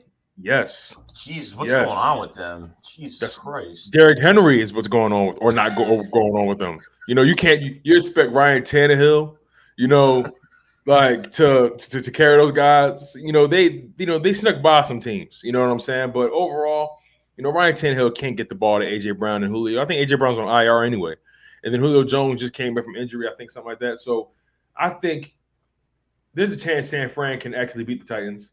They're going to beat the Texans. I'm expecting the Rams to beat them. If the Rams beat the San Francisco 49ers, then that will knock them down in the seeding, and maybe we get that 6th seed. It all depends, really. It'd be nice. That'd be nice. It all depends. But right now, we're rolling the dice on the 6th and 7th. We control our own destiny. I don't want to look. The last thing I want to do is rely on these other teams. I can't stand that. I hate it too. Because if we lose a game and then we have to go into the Giants and then we have to literally sit here. We have to look at all these other games while we're watching this game. We're looking at other games, and then if they win, then we're out. And then we're sitting watching this game. We're like, there's no point even watching this anymore. You know what I mean? So we control our own destiny at the end of the day. So I'm hoping that they just got to win. That's it. They just got to win. And look, you're not facing. Look, I was a little afraid of Washington before that when they played the Cowboys, and then obviously I didn't really like what Washington did. With even when Heineke really wasn't playing that great. And obviously, Dallas' defense is good, but there's a lot of they have some injuries. They've had some players that are out, and we got to take it. And look, we faced a lot of teams that have injuries. We never took advantage of any team with injuries this past year. So, most definitely, man. But just looking at this playoff, look at this seeding. It's insane. The NFC most definitely, because the Packers are 10-3. Let me zoom in on this a little bit, because NFC is where we focus on. So Packers 10-3, Buccaneers 10-3, Cowboys 10-4. If the Packers or the Packers and the Buccaneers can't afford to fall off. Now, if the Packers win today, they're 11-3. So the Packers are on the driver's seat right now, and the Packers end their season playing the Browns, Vikings, and Lions. I predict that to be a clean sweep. Definitely. I know they lost to the Vikings earlier in the season, but that was a shootout. That was a shootout, and they lost because defense couldn't stop anything. But I don't see that happening again. They were on the road in Minnesota. They're going to be in Lambeau. I expect the Packers to win out and secure that number 1 seed. And that's my ultimate expectation. What say you? Yeah, no, I mean, look, like I think at this point, and I know people were going crazy about the Jets game and everything, like, and expecting us to not be happy about it. But obviously, if we lose that game, we'd be still a game under. We'll be a game behind Washington as of right now. I mean, look, if we can get that 6th seed, it would be fantastic. If the 49ers could lose a couple games down the stretch and we win, we could land one of those spots. So I mean, we'll see what happens, but. Yeah, you got the Rams there. Yeah, they have 2 games. They could lose 2 of those games on their schedule. Absolutely. But we're right behind Washington right now. We could take advantage of this. Vikings hopefully lose Monday night to the Bears, which I don't know if that's going to happen. Tampa Bay, they got an easy out as well. They got the Saints tonight. then they got the Panthers. Then they got the Jets, and then the Panthers again. Oh my God, I'm telling you, the chances of the Cowboys getting this number 1 seed is all but off and naught. Like, I don't know. Both the Packers. And look, here's the thing about the Tampa Bay Buccaneers schedule. They were a wild card team last year, so this is why their schedule was actually the way it is. Their schedule was actually sweeter than it was supposed to be for a team that just won a Super Bowl. Their schedule was very sweet. Right. So, Tampa Bay and Green Bay, they have a strong opportunity of winning out, securing the number 1 and number 2 seeds, respectively. And, the Rams, man, like, their schedule, I mean, they play San Fran to end the season, I believe. But overall, though, the Rams schedule is not too complicated either, because the Rams, they play – they got Seahawks Tuesday. Then they got Vikings, Ravens, 49ers. The Ravens are showing signs of wilting because Lamar Jackson is hurt. San Fran may be their toughest matchup out of all the teams I mentioned, because San Fran is beginning to figure it out. Garoppolo's playing lights out right now. Speaking of Garoppolo, I was watching the Bengals game where they faced off against San Fran last week. And that game really showed me how much of a far cry our quarterback is from guys like Joe Burrow and Jimmy Garoppolo. Oh yeah, the throws that they were making in between the numbers and on the sideline and getting out of that pocket and just keeping their eyes downfield and making decisions. Jalen Hurts has a lot to grow on, man. Has a lot, and I'm hoping things work out for him at the end of the day. But we need someone that can make all the throws. I don't want my quarterback leading my team in rushing. I don't. No, I don't like it in any shape, way, or form, because all that tells me is he's 1 hit away from getting credit. He's one hit away. And by his ankle, looking the way he's looking right now, he has what, like, how many yards rushing on the season? He has, I think he has like what, like 700, 800 yards, something like that. Yeah, close to that probably. He has I'm sorry, he has 695 rushing yards. So those miles clearly add up, and Right.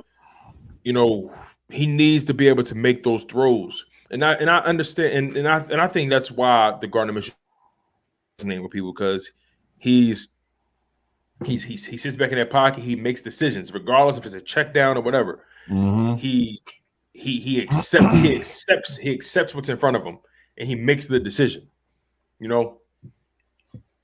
Yeah, no, I mean that's it's stepping up the pocket, being patient in the pocket. There's some times where he's just not patient enough in the pocket, because when you start moving left and right and you're scrambling, the blocking scheme, it breaks down. You got guys chasing you. It's uneven. You could cause some holding penalties. It's just, you know what I mean. It's a total mess in that regard when it comes to it. Like, I don't mind, like, quarterbacks that could scramble, but if that's the only thing you could do, if you're good at being a running back, it's the only thing you could do. Which I think Jalen Hurts, that's like this only strength right now is him running the ball. I know a lot of Sooner fans that really thought that he was not going to make it in the NFL, and progressively he can be better, but it's all about the timing. And I think one more year is really all the timing that we're going to have left with Jalen Hurts. It might actually end sooner than that. I don't know. I want him to work out. Trust me. Like, as much as people say I'm a Jalen Hurts hater, I don't know why, but I want to say that I'm giving him the benefit of the doubt, of much time as possible, whether it's another year or less than that, and he has to play better. And I'm not saying that, he's going to play like this all the time, but we cannot see a game where it's like, and obviously we were running the ball before the Giants game. He wasn't passing as much. It was more of a run style offense, obviously. But there's going to be times where we can't run the football. There's going to be times where the run is not going to work, and we have to rely. Teams are going to make Jalen Hurts throw the football. Teams are going to blitz it. You know how you beat the Eagles? You blitz them. That's it. I mean, that's how you beat the Eagles offensively. You blitz them, you're right. and get pressure on Hurts. No, you're right. And as we're presently constructed, how we call games, we're not built to come from behind. Right. When you're running the ball like this, if a team gets up on you, like, we're not built to come from behind, especially if we turn the ball over. Because of the way we play, we can't have turnovers, and we have to dictate everything, to have us on the ground. But when you start to get behind and you turn the ball over and you can't really rely on your running, that's how Jalen Hurts gets exposed. Right. And he has to get to a point in his career where that's not the case. He has to get to a point in his career where if he's behind, we can trust for him to throw us back into the game.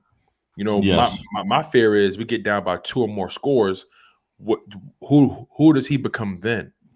You know what I mean? And I'm watching Joe Burrow against the San Francisco 49ers. They were down by, I think, like 2 possessions, something like that. Remained poised as ever. Delivered the ball. Trusted his offensive line. It's just, Jalen Hurts, he has a lot going. He has a lot betting against him, but he also also has a lot working in his favor, because no one. Let's be honest, man. A lot of the league's expectation for Jalen Hurts is very low. No one's sold on him. No one believes he can really get it done, and everyone just chalks him up to being a running quarterback. He's a bridge quarterback, and if that's the case, that's the case. It is what it is at the end of the day. But I ultimately want this team to develop and progress, and I'm all about putting this organization in the best position to succeed in our reality. But I have a question for you, though. I want to shift gears a little bit. Mm-hmm. I want to talk about Miles Sanders. Now, Miles Sanders, I believe he's the only one from his draft class that hasn't got a contract, correct?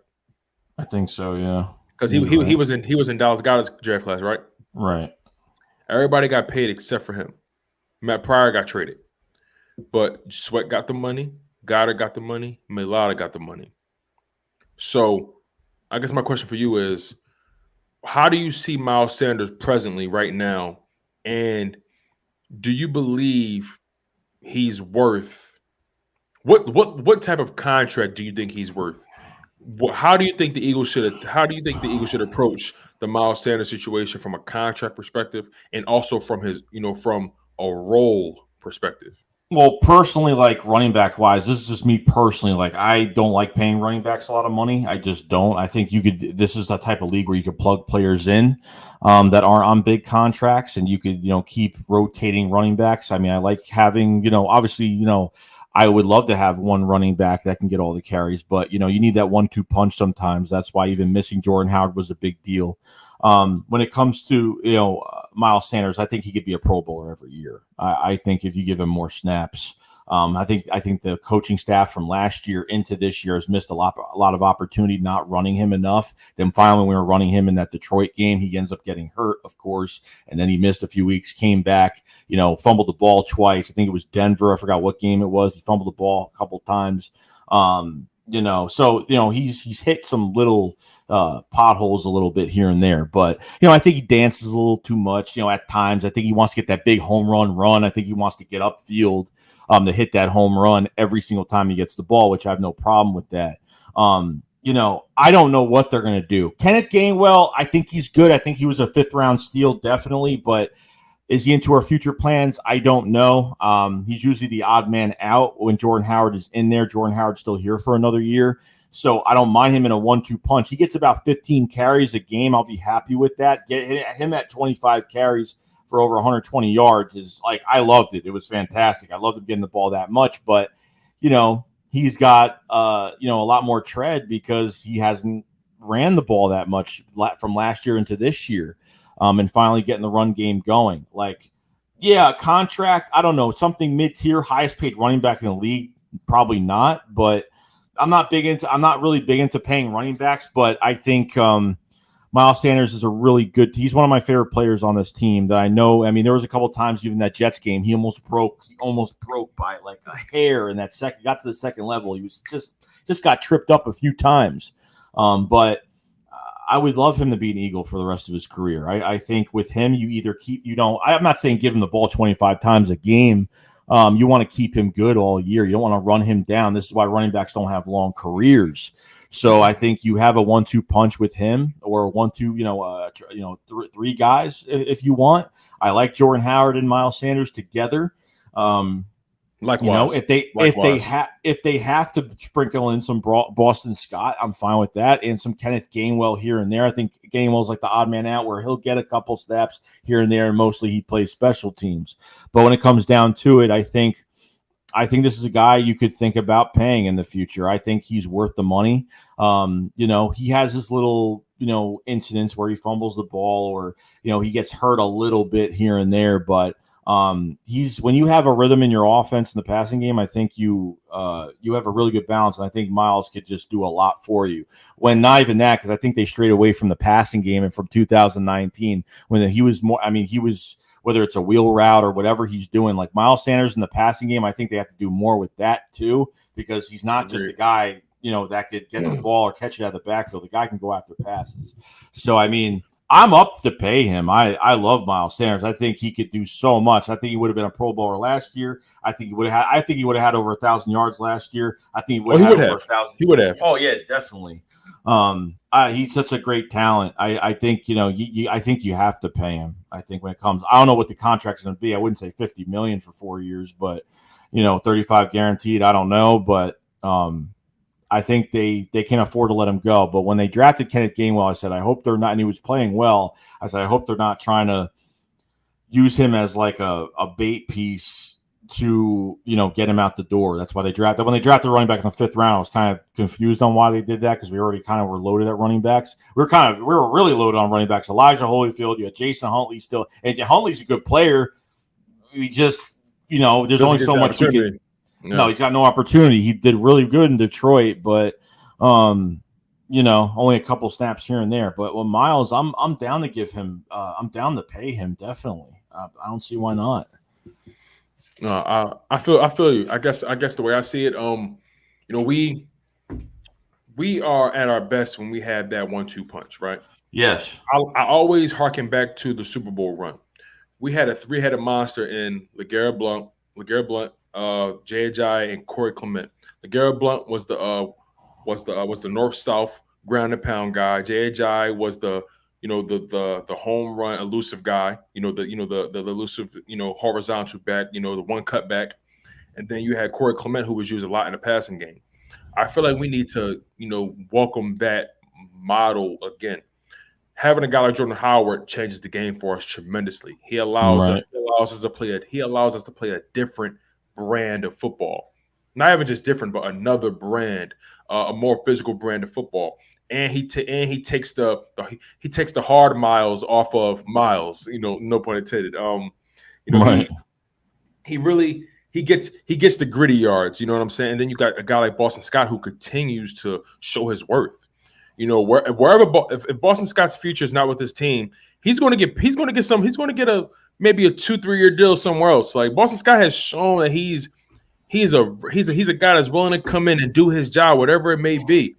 He's been productive for as long as I can remember with the Philadelphia Eagles, and he's only been with us maybe like 3 or 4 years. Yeah, he was a special teamer for the Saints. I mean, that's all he was for the Saints. Same like when we drafted Wendell Smallwood, like I thought like he played so well with I think he got better every single year. I think after 2018, like that 2018 year, he was just did he have a specific like run style? No, he just was an average runner that just ran really hard. Just ran hard, ran really hard. Yeah, exactly. And he played really well. I was a big Wendell Smallwood fan, and then when he left, he's been nothing but a backup or a special teamer. Like we've done good with running backs, we've done good with the offensive line.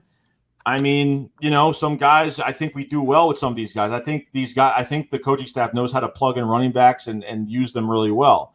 When they have a good play sequence. So, over the years, I think we've done well at running back, but this is a running back you have to watch out for Miles. He cannot go anywhere else. I mean, you have to keep him. Yeah, I agree. Especially, I feel like if you define his role, make it clear to him what your vision is for him, because right now I just think because of his health, he can't be every down back. He just can't. But if you sell him on the fact that because if you allow him to hit free agency, he could probably write his own ticket somewhere else. But, yeah, definitely. But if you sell him on the plan, sell him on. Listen, we want you and this guy to be our 1-2 punch. We want you guys to lead the charge. You know what I'm saying? You are our number one running back, but there's going to be a 1-2 punch between you and Jordan Howard. Jordan Howard's another guy who actually doesn't have as many miles on his body as you would think. No, these past few years, he hasn't been a starting running back. The year in Miami was basically a bye year. You know what I'm saying? Yeah, he was a healthy scratch. He was a healthy scratch for most games. They don't know how to use running backs over in Miami. It's just right. It was. For some reason, right? Right. It's funny. King and Drake was over there. He goes to. I think he was with the Cardinals. At some point. And he's looking like another running back. I think he's hurt now. I'm not even entirely sure, but he was doing really well in Arizona. But nonetheless, having a guy like Miles Sanders, I love what he brings to the table. I love how he's literally always a one run away. It just the way he runs, it seems like he's always one run away from taking it to the house. A guy like Jordan Howard is so physical. Like I loved his performance in that Saints game in the Broncos game. I loved his performance. The Detroit game, loved his performance. You know what I'm saying? Right. He's such a physical runner, and he doesn't fumble the rock. And the guy was on practice squad for a long time. And this guy came into this. This guy came into this offseason with he was contemplating on retirement. This guy had no interest at all from teams. He shouldn't have left the Eagles after 19. He should have got an extended contract. I know he didn't want to leave. He did not want to leave at all. You know what I mean? So he went to Miami, got a little bit, got some money and, didn't really do much. And it was like you said, like he was on a bye pretty much because he was mostly a healthy scratch for games, a couple touchdowns, nothing crazy. But Howard was on practice squad for this long, and I'm like, he lost weight, bulked up a little bit, and I mean, he's a physical specimen, and it tires out defenses, which opens up your play action, which opens up a lot more for your offense. So, he's got one more year on his contract, so hoping to keep Jordan Howard next year and keep those two together. Boston Scott's walking to free agency. Greg Ward's, there's guys walking next year. You got to let go. Boston Scott, are they going to resign? I don't know. We'll see. I don't think so because Kenny Gainwell's there. If they never draft Kenny Gainwell, maybe he would still be here. But Right. I think they see a path for Kenny Gainwell. I feel like Kenny Gainwell is a Nick Sirianni guy. I feel like Kenny Gainwell fits that receiving back. Yeah, he's a dual threat running back. He's a dual threat. Yeah. And he's shown that, especially on that run in the Jets game, he's shown that he can be a patient runner and allow the blocks to do their job. He can squeeze in between those tackles and the edge, and he can make something happen. But he's not afraid to mix it up in the middle at all. He's not afraid. He's patient to be a rookie. And for some reason, this organization does an amazing job. Choosing their running back coaches, their offensive line coaches. We do an amazing job at finding talent in the offensive line and in the running back rooms. We've always been pretty good at that. Oh yeah, definitely. Definitely. I mean, even with Deuce leaving, which was a heartbreaker. That broke my heart. You know what I mean? It sucks. I think he should have been something else on this coaching staff. I think he deserved a lot more here. Opportunities came and they just never gave it to him, unfortunately. Right. We don't know what would have happened. Guy played for this team for years, and became a running back coach here for a lot of years. So it's unfortunate, but I think Denar Williams. I think he's doing a great job with the running backs. I have no problem with him. I mean, there was like I saw him. I was at practice, and he was like the guy had boxing. He had boxing. Singleton, not Denar Williams. Yeah. I don't know Denar Wilson is a DB coach. Okay, I'm getting confused. All right, haven't looked at the coaches in a while. So, hey, listen, this is why I'm here. I got your back. Shakes. So I'm like, I see him like at practice. He's got these big boxing gloves on. He's like punching these receivers, like punching these running backs as they're going through his drills. Like it's crazy. Right. He's pretty nuts. But no, I think with the running backs are good. Like they let Boston Scott walk. Like Boston Scott, like. Look, Kenneth Gainwell is not Boston Scott. Okay, Boston Scott has his own craft. Like a Darren Sproles 2.0, big lower body, small, very small guy, but big lower body.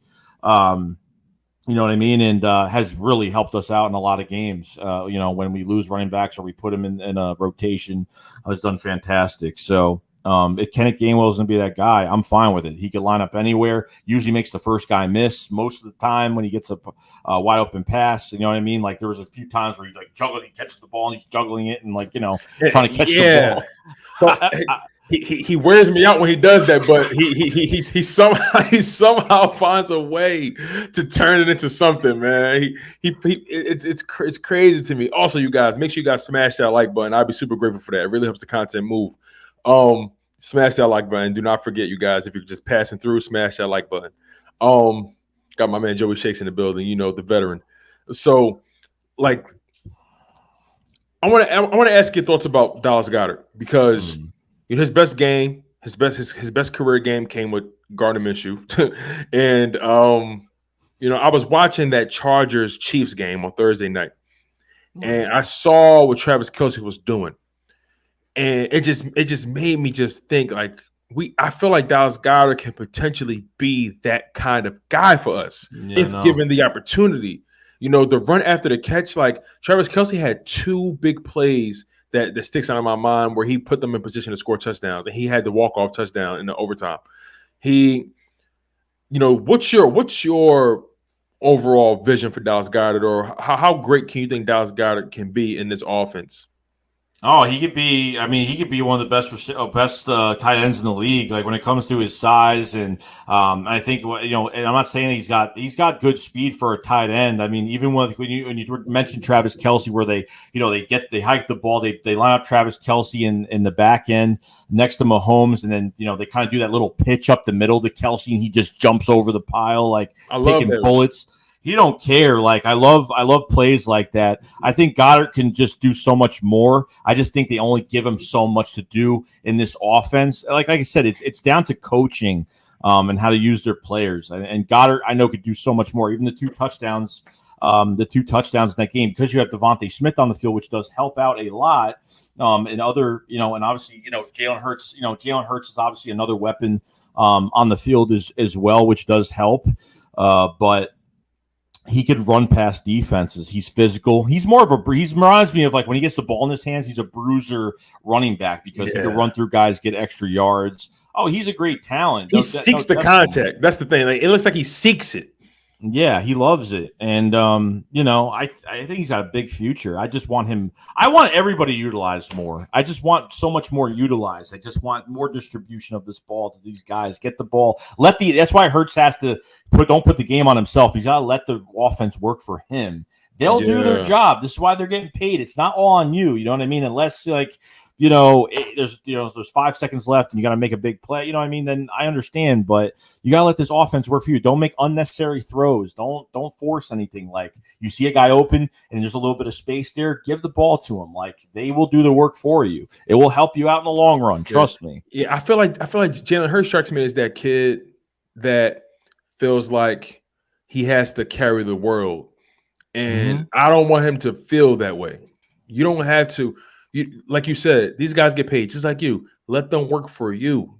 Let things let them get the job done. You just put the ball where it needs to be. Go back to the basics. Go back to that backyard football mentality. Like, you just put the ball in your best guy's hands and let him do the work. Taking the check down. And Dallas got I feel like Dallas Goedert and Devontae Smith are more open than we see. Oh, definitely, 100%. And my thing is if the Chiefs can find a way to incorporate, Travis Kelce and Tyreek Hill, if they can find a way to incorporate both those guys, those guys are big mouths to feed. But if they can find a way to incorporate those guys, why can't we find a way to incorporate Devontae Smith and Dallas Goedert? Why can't they be our cornerstones? The issue there is like, you look at the Chiefs, they have a track star, wide receiver core. Like, there's no Tyreek Hills out there. There's no Tyreek Hills in the league. Like, I don't care what game you put Tyreek Hill in, like no one can cover him. There's not one defender in the league that can cover Tyreek Hill. There's really nobody out there that can. He drew so many pass interference penalties in that Chargers game, and I was watching the routes they had him run. They had him running a lot of a lot of crossing routes, and you just see the DBs playing good defense, but he just outruns them.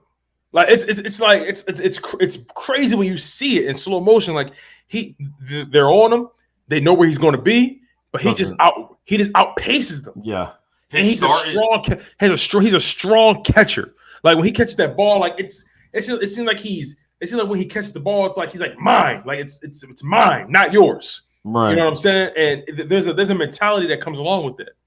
Yeah, and like he's got like that start and stop speed is ridiculous. Like there's nobody that could catch up to him. Like he could stop in an instance and go 100% speed the other way in a half a second. So it's hard to defend, but that's why you need to compliment your number one. And I think they need to upgrade that position. And look, there's no Tyreek Hills out there, but I'm telling you right now, they go get a top free agent receiver next year, pay him.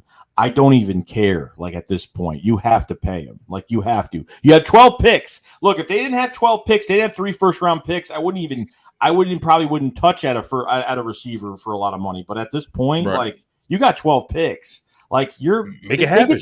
They could splurge a little bit in free agency. Why not? I mean, we haven't done it. We haven't done it in so Christmas long. Splurge. It's Christmas. I've spent enough money as it is right now, but trust me, like sometimes you gotta just spend it, man. Like I don't think there's anything wrong with that. You have 12 draft picks. Why not? Like just spend like a little bit of dough. Plus, you can free up more cap space, free up more for trading Brandon Brooks. I mean, Fletcher Cox is a different story. I don't know what's going to happen with him because of that restructure, that $11 million that we freed up. That kind of messed up everything with his contract now. So, and he's a bigger cap number than Carson Wentz. He's like 37, 36 million, which is nuts. Didn't you make a video saying like he's like untradeable? Or was that Brandon Brooks? I can't remember who it was. It was the Fletcher Cox video. And I'm just sitting there and I'm like going through and I'm just like, all right, let's do post June. Let's do before June. No, it's like 43 in dead cap. Like there's no way. It will update. There'll probably maybe something like you'll free up this amount of money, which is good, but then your dead cap is like over 40 million. Like it's not happening. Even the trade deadline. I don't know if the Eagles tried to trade Fletcher Cox. He was on the block and there was teams calling up for him, but they wanted a second, third round pick apparently. I don't know. Maybe teams didn't go after that because of his contract. I don't know. But they were willing to trade him at the trade deadline with that big dead cap hit. I don't know. It makes no sense. 36, 37 million. That's like 4 or 5 million more than Carson Wentz's dead cap hit. It's crazy. Right. And then I know we're talking about Fletcher Cox, right? But I don't want the subscribers to get lost on the fact that we're not saying Fletcher Cox has had a terrible season. We're not saying Fletcher Cox, can't stop the run, but I think what we're really discussing is the return on investment. And when you're paying a guy that amount of money, when you're paying a guy like Aaron Donald type money, you're kind of expecting a certain amount of impact, especially in the pass rush. So yes, he can stop the run. That's something that never leaves him. But the run defense actually just started getting good again. Let's be honest about that. But he also was uncomfortable this year doing something he never had to do before. He had more of a complex role this year rather than the years past where they just said, "Hey, just go eat, just go get him." Just north south, just go straight and go get him. I think we have to consider the fact that moving the contract will be difficult, but you don't want to just have that much money tied up into one guy, and he's not dynamic enough. I don't want to pay a guy that much money. Is all he's good at is just stopping the run. For all that, I can hire a specialist. A guy who's a D tackle who specializes in stopping the run. Every now and again get you a sack, but at least I know I don't have 30, 40 million tied up in him. You know what I mean? So that's really what we're discussing. It's just the fact that are we getting the full return on the guy who's 31, 32, and not really giving us sacks per se. Just more so just kind of setting other guys up. And I guess he's suffering because he's not getting help from defensive ends. Our defensive ends aren't productive. We have no edge rush, so they're not getting any attention. So teams figured out after 5-6 weeks that Javon Hargrave was the number one defensive tackle because he's got 8-9 sacks for the year right now. And they're doubling him now. So which means Fletcher Cox should have more one-on-one situations, but we're not seeing the sacks. And I know sacks aren't the only thing to measure guys' effectiveness, but we're not seeing the pressures either. But he's getting manhandled and he's not being disruptive. Yeah, when he's single blocked, he gets. I don't know. I think he's been declining the past couple of years. As for apologists, me and him have gone back and forth a million times. So he's a good dude. And look, at the end of the day, we want this team to get better, and we have differences. It is what it is. For sure. And there's always casualties. Look, if Fletcher Cox has a big house in Mississippi, he hunts bear, he kills deer, he does all this, but he doesn't kill anybody on the field. I don't know. I don't know what's going on. I don't know what's going on. You'll do anything you need to do, but when it comes to, I don't know. It's just he's just not there. When he makes a tackle in the backfield, I'm like, whoa! I'm like, wow, good job. You know what I mean? Like I'm happy, but because I don't see it, I'm really excited when I see it. The problem is he blends in too much. Like it's like like you said, the key word you mentioned was disruptive. And there are not enough players on the field when you say, "Oh, look what Fletcher Cox did. Oh, look what he did. Look, like you don't see, like we're not saying that enough, in my opinion, for a guy that's going to be a dead cap hit of what 35 million plus, 36, 37. Yeah. Gee, Lord, damn, that's a lot of money. I know. That's what I'm saying. Like he's the highest paid player on this team. Like it's nuts. It's crazy. Goodness. That's the kind of money that makes you cry. He's supposed to play until 2025. Yeah, definitely not. Not happy. I don't see it. I don't see it. But Javon Hargrave, I'm glad you brought him up too. Oh yeah. He kind of fell off a bit, but like you said, I think they're keying in on him, and it's only so much you can do when you're seeing double teams every single play. You know what I'm saying? Because he was eating. And then once like you said, once teams realize, oh, it's not Fletcher we got to worry about, it's this guy over here. Yeah. Exactly. And we're not seeing enough from Josh Sweat. We need to see more from him. I expected so much more from him this season, and I'm just not seeing it. I really hope that money we gave him is not, I'm pretty sure there's a lot of contingencies in that contract because of his, his health. That knee has been, that knee bothers him every now and again, but he's played every game this year, I believe. And, I know for a fact Derek Barnett's going to be out the door. Please. I'll walk him. He said, I'll walk him. Let me ask you this, though. How do you feel about the cornerback room specifically? Because I feel like Steven Nelson will not be here next year. I've been disappointed with him overall. You know what? You know what? I know we could rip on Steven Nelson, but to be honest, like it hasn't been as bad. I know teams have been picking on him a little bit, but at the end of the day, like he hasn't been the worst, he hasn't been the best, but he's been like yeah, in for the sure. middle. Yeah, for sure. I definitely don't want him to get lost. I don't think he's been the worst, but I don't think he's someone that I feel like, okay, I definitely need to bring him back. I love what I've been saying about Avonte Maddox. How do you feel about Avonte? Yeah, it's been fantastic. I mean, I didn't expect when he got that contract extension, I almost crapped my pants. Like I didn't know, I didn't think he was going to get that extension. Bro, like, oh, he's going to walk. But now you have a thing where I do not want to go into free agency next year and get a corner. I'm done paying corners in free agency. Yeah. It's a waste of money. We did it too many times. You got to draft one. You just have to draft the number one guy. If that's the case, now Steven Nelson might command more money. It might happen. I don't know. Maybe Darius Slay's pretty much the reason why he was there. He signed with Philly, so to pair up with him, he loved it. And there's sometimes these corners can only cover for so long, and absolutely. With no pass rush, has to get there. They got to get there. It's got to get there. So what you have behind him now, it's like you trade Zach Ertz, you have Tay Gowan behind there, you have Zach McPherson, 4th round pick from Texas Tech. So you have some guys back there that can compete. Tay Gowan was supposed to be drafted as an Eagle, and he was really happy to come here. This is the team you want to go to, this past draft. So it's another guy we can definitely look at in the future. Tay Gowan being maybe a good backup, or who knows, maybe he'll show up. We got some prospects, like you said. We got some prospects. Maybe he'll be better than Zach McPherson. I think his tackling is fantastic. I think there's good things with him, but his coverage is it's not great, but something to work on. So we'll see. I don't know, because obviously if Steven Nelson walks and we don't pay him, look, if Steven Nelson stayed for like not much money, we met in halfway in the middle with him. You wanted like what? I don't know what he wanted. We wanted like I think 10, or I don't know what he wanted for the year. We gave him half of that, so whatever. He wait till most free agents wait till after the draft, so this way they could guarantee a starting spot for themselves, onto a roster, after the draft. So if they keep Steven Nelson, you just gotta just build up this.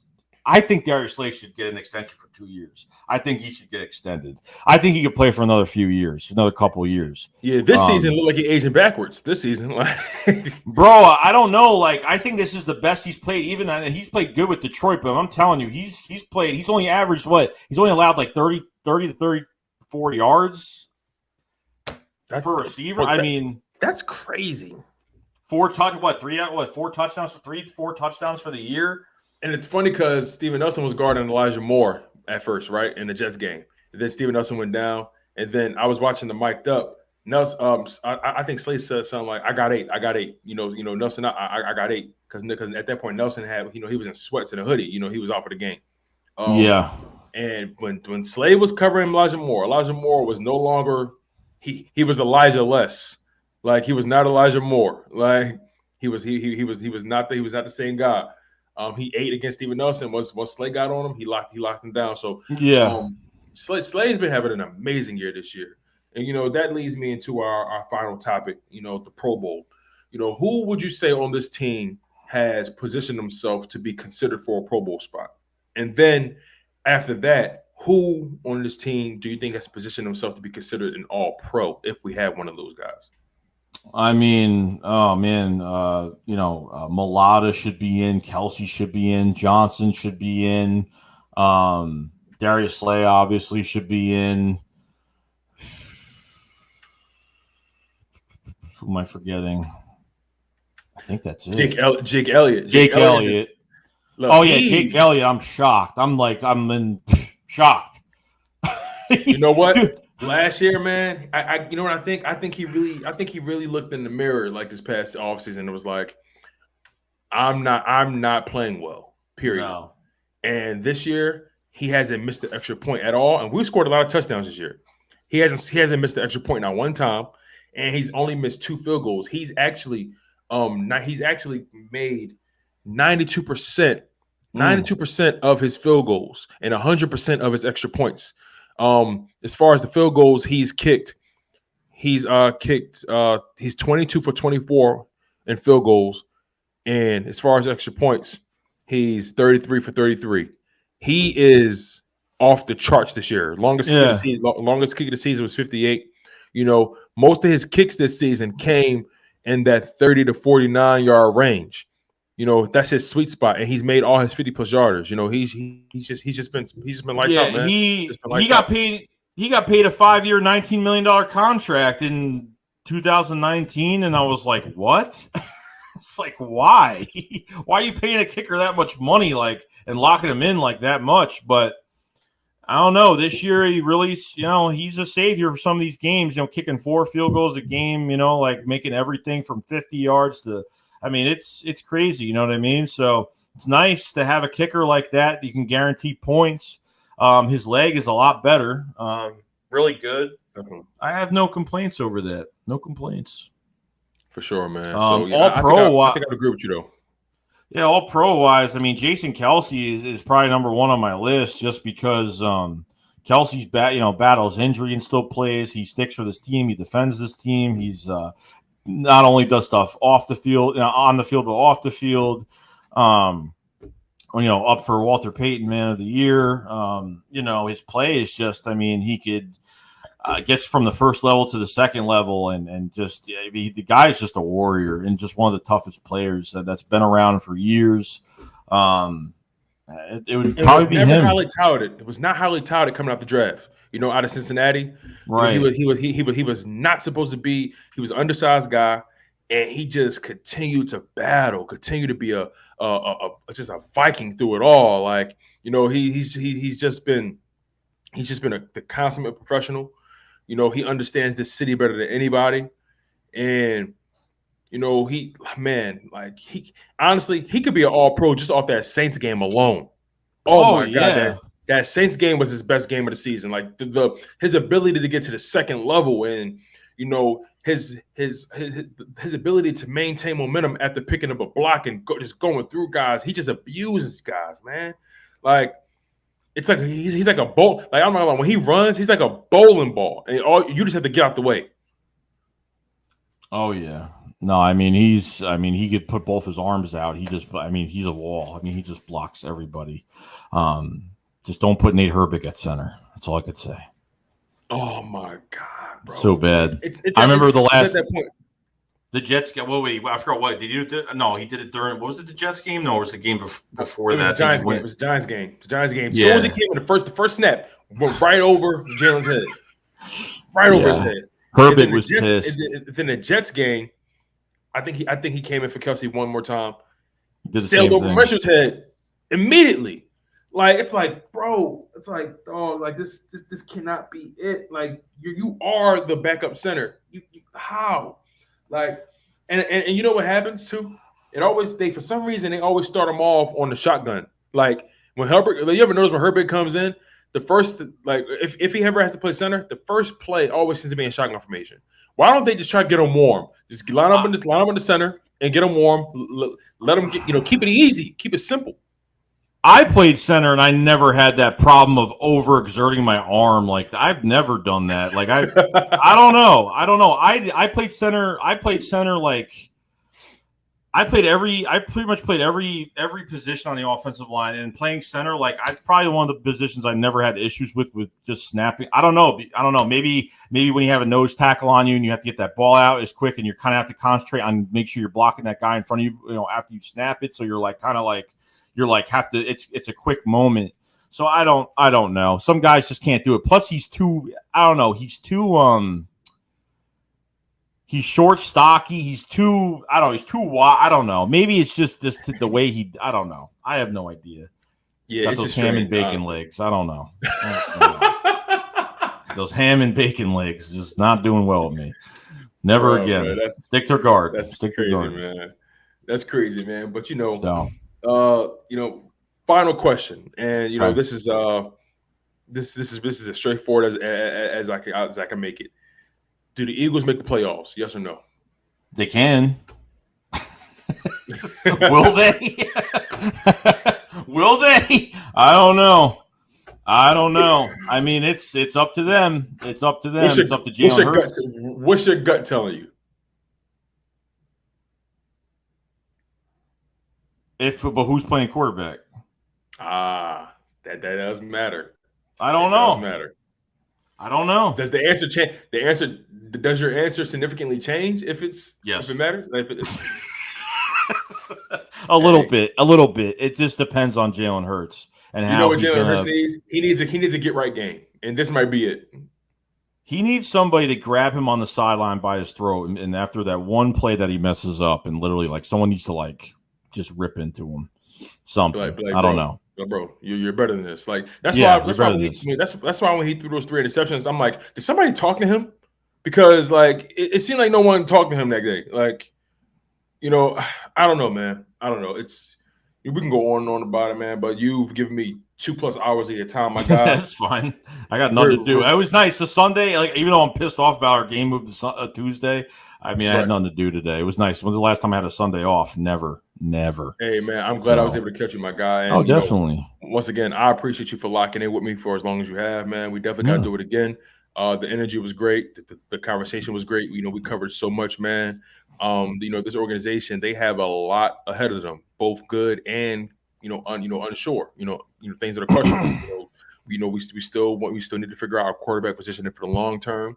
We need to figure out if Howie Roseman is capable of executing the most luxurious off season that anyone can ever wish for. He's got weapons. He's got a lot of ammo in that gun right now. So exactly, man. Now the question is, will he be accurate? Will he be able to hit the mark? And that all remains to be seen. But Joey, I'm grateful for you, my man. I'm grateful for the people for locking in. You guys have truly been amazing. You guys have kept this live stream super active. The live chat was amazing. You guys were just going back and forth and sharing your views, your opinions, and everything. And the support. I love the supporters so much. I don't even like calling people fans. Like I like calling people supporters because I feel like I'm just a regular guy, just like them. And you guys hold us down. You guys are the engine, in this machine of the Eagles content creation world. The space, and you to give us dope content, continue to feed us and hold us accountable, and drop in dope topics because you guys are a part of the show. You guys are most definitely a part of my show. You guys add to it, and like I said, man, the content is nothing without the people. So Joey, any final words before we get out of here, my man? Yeah, guys, like, we have a big game on Tuesday. Whoever it is, the quarterback, we're gonna, support that quarterback and see if they can get it done. We need this win, and we need to run the table right now. This is important. These next 4 games are gonna be really important, not just for this season, but for the future. And it involves our quarterback. And we'll see what happens. But I'm going to be pumped. I'm going to be riding high, being pumped, and we're going to be ready. We're going to answer the bell Tuesday. I agree with you, my man. I definitely agree. But yeah, you guys, before we get out of here, make sure you guys, if you guys haven't already, which I'm pretty sure you already have, make sure you guys go lock in on my guy, Joeyshakes 72. He's giving you guys amazing Eagles content. He's, as you guys can already see, he's a veteran in this game. He's been grinding for a long time. I remember. It's so funny. I went back to dig deep into his old videos. My man was making videos while he was on the clock at work. Like that's dedication right there. So man, how did I not get fired? That's the question. I didn't even punch out half those times. I went outside. I was like, crap was happening with the Eagles. I'm like, I do not care. You guys see, that's the real dedication, you guys. You guys don't know what we go through as content creators. Like we have legit jobs at, outside of this, some of us, and we got to hold it down some shit where we got girlfriends, we got wives, some of us have kids, but it's just a lot of sacrifice, but it's all worth it in the end. Make sure you guys go like, comment, and subscribe to my man Joeyshakes. You guys can also join his channel as well. He has memberships there. Make sure you guys hit that notification bell. I'm just grateful for all the support, you guys. It's always love. So as I always say, I'm your humble host, Tone DeShields II. You guys were locked in on your dose of Chalk It Up Sports Philly, where no matter if we win or if we lose, we just got to charge it to the game. One love, stay humble, stay healthy, and most importantly, stay hungry. And fly Eagles fly. And we out of here, y'all. Peace. Peace out, guys.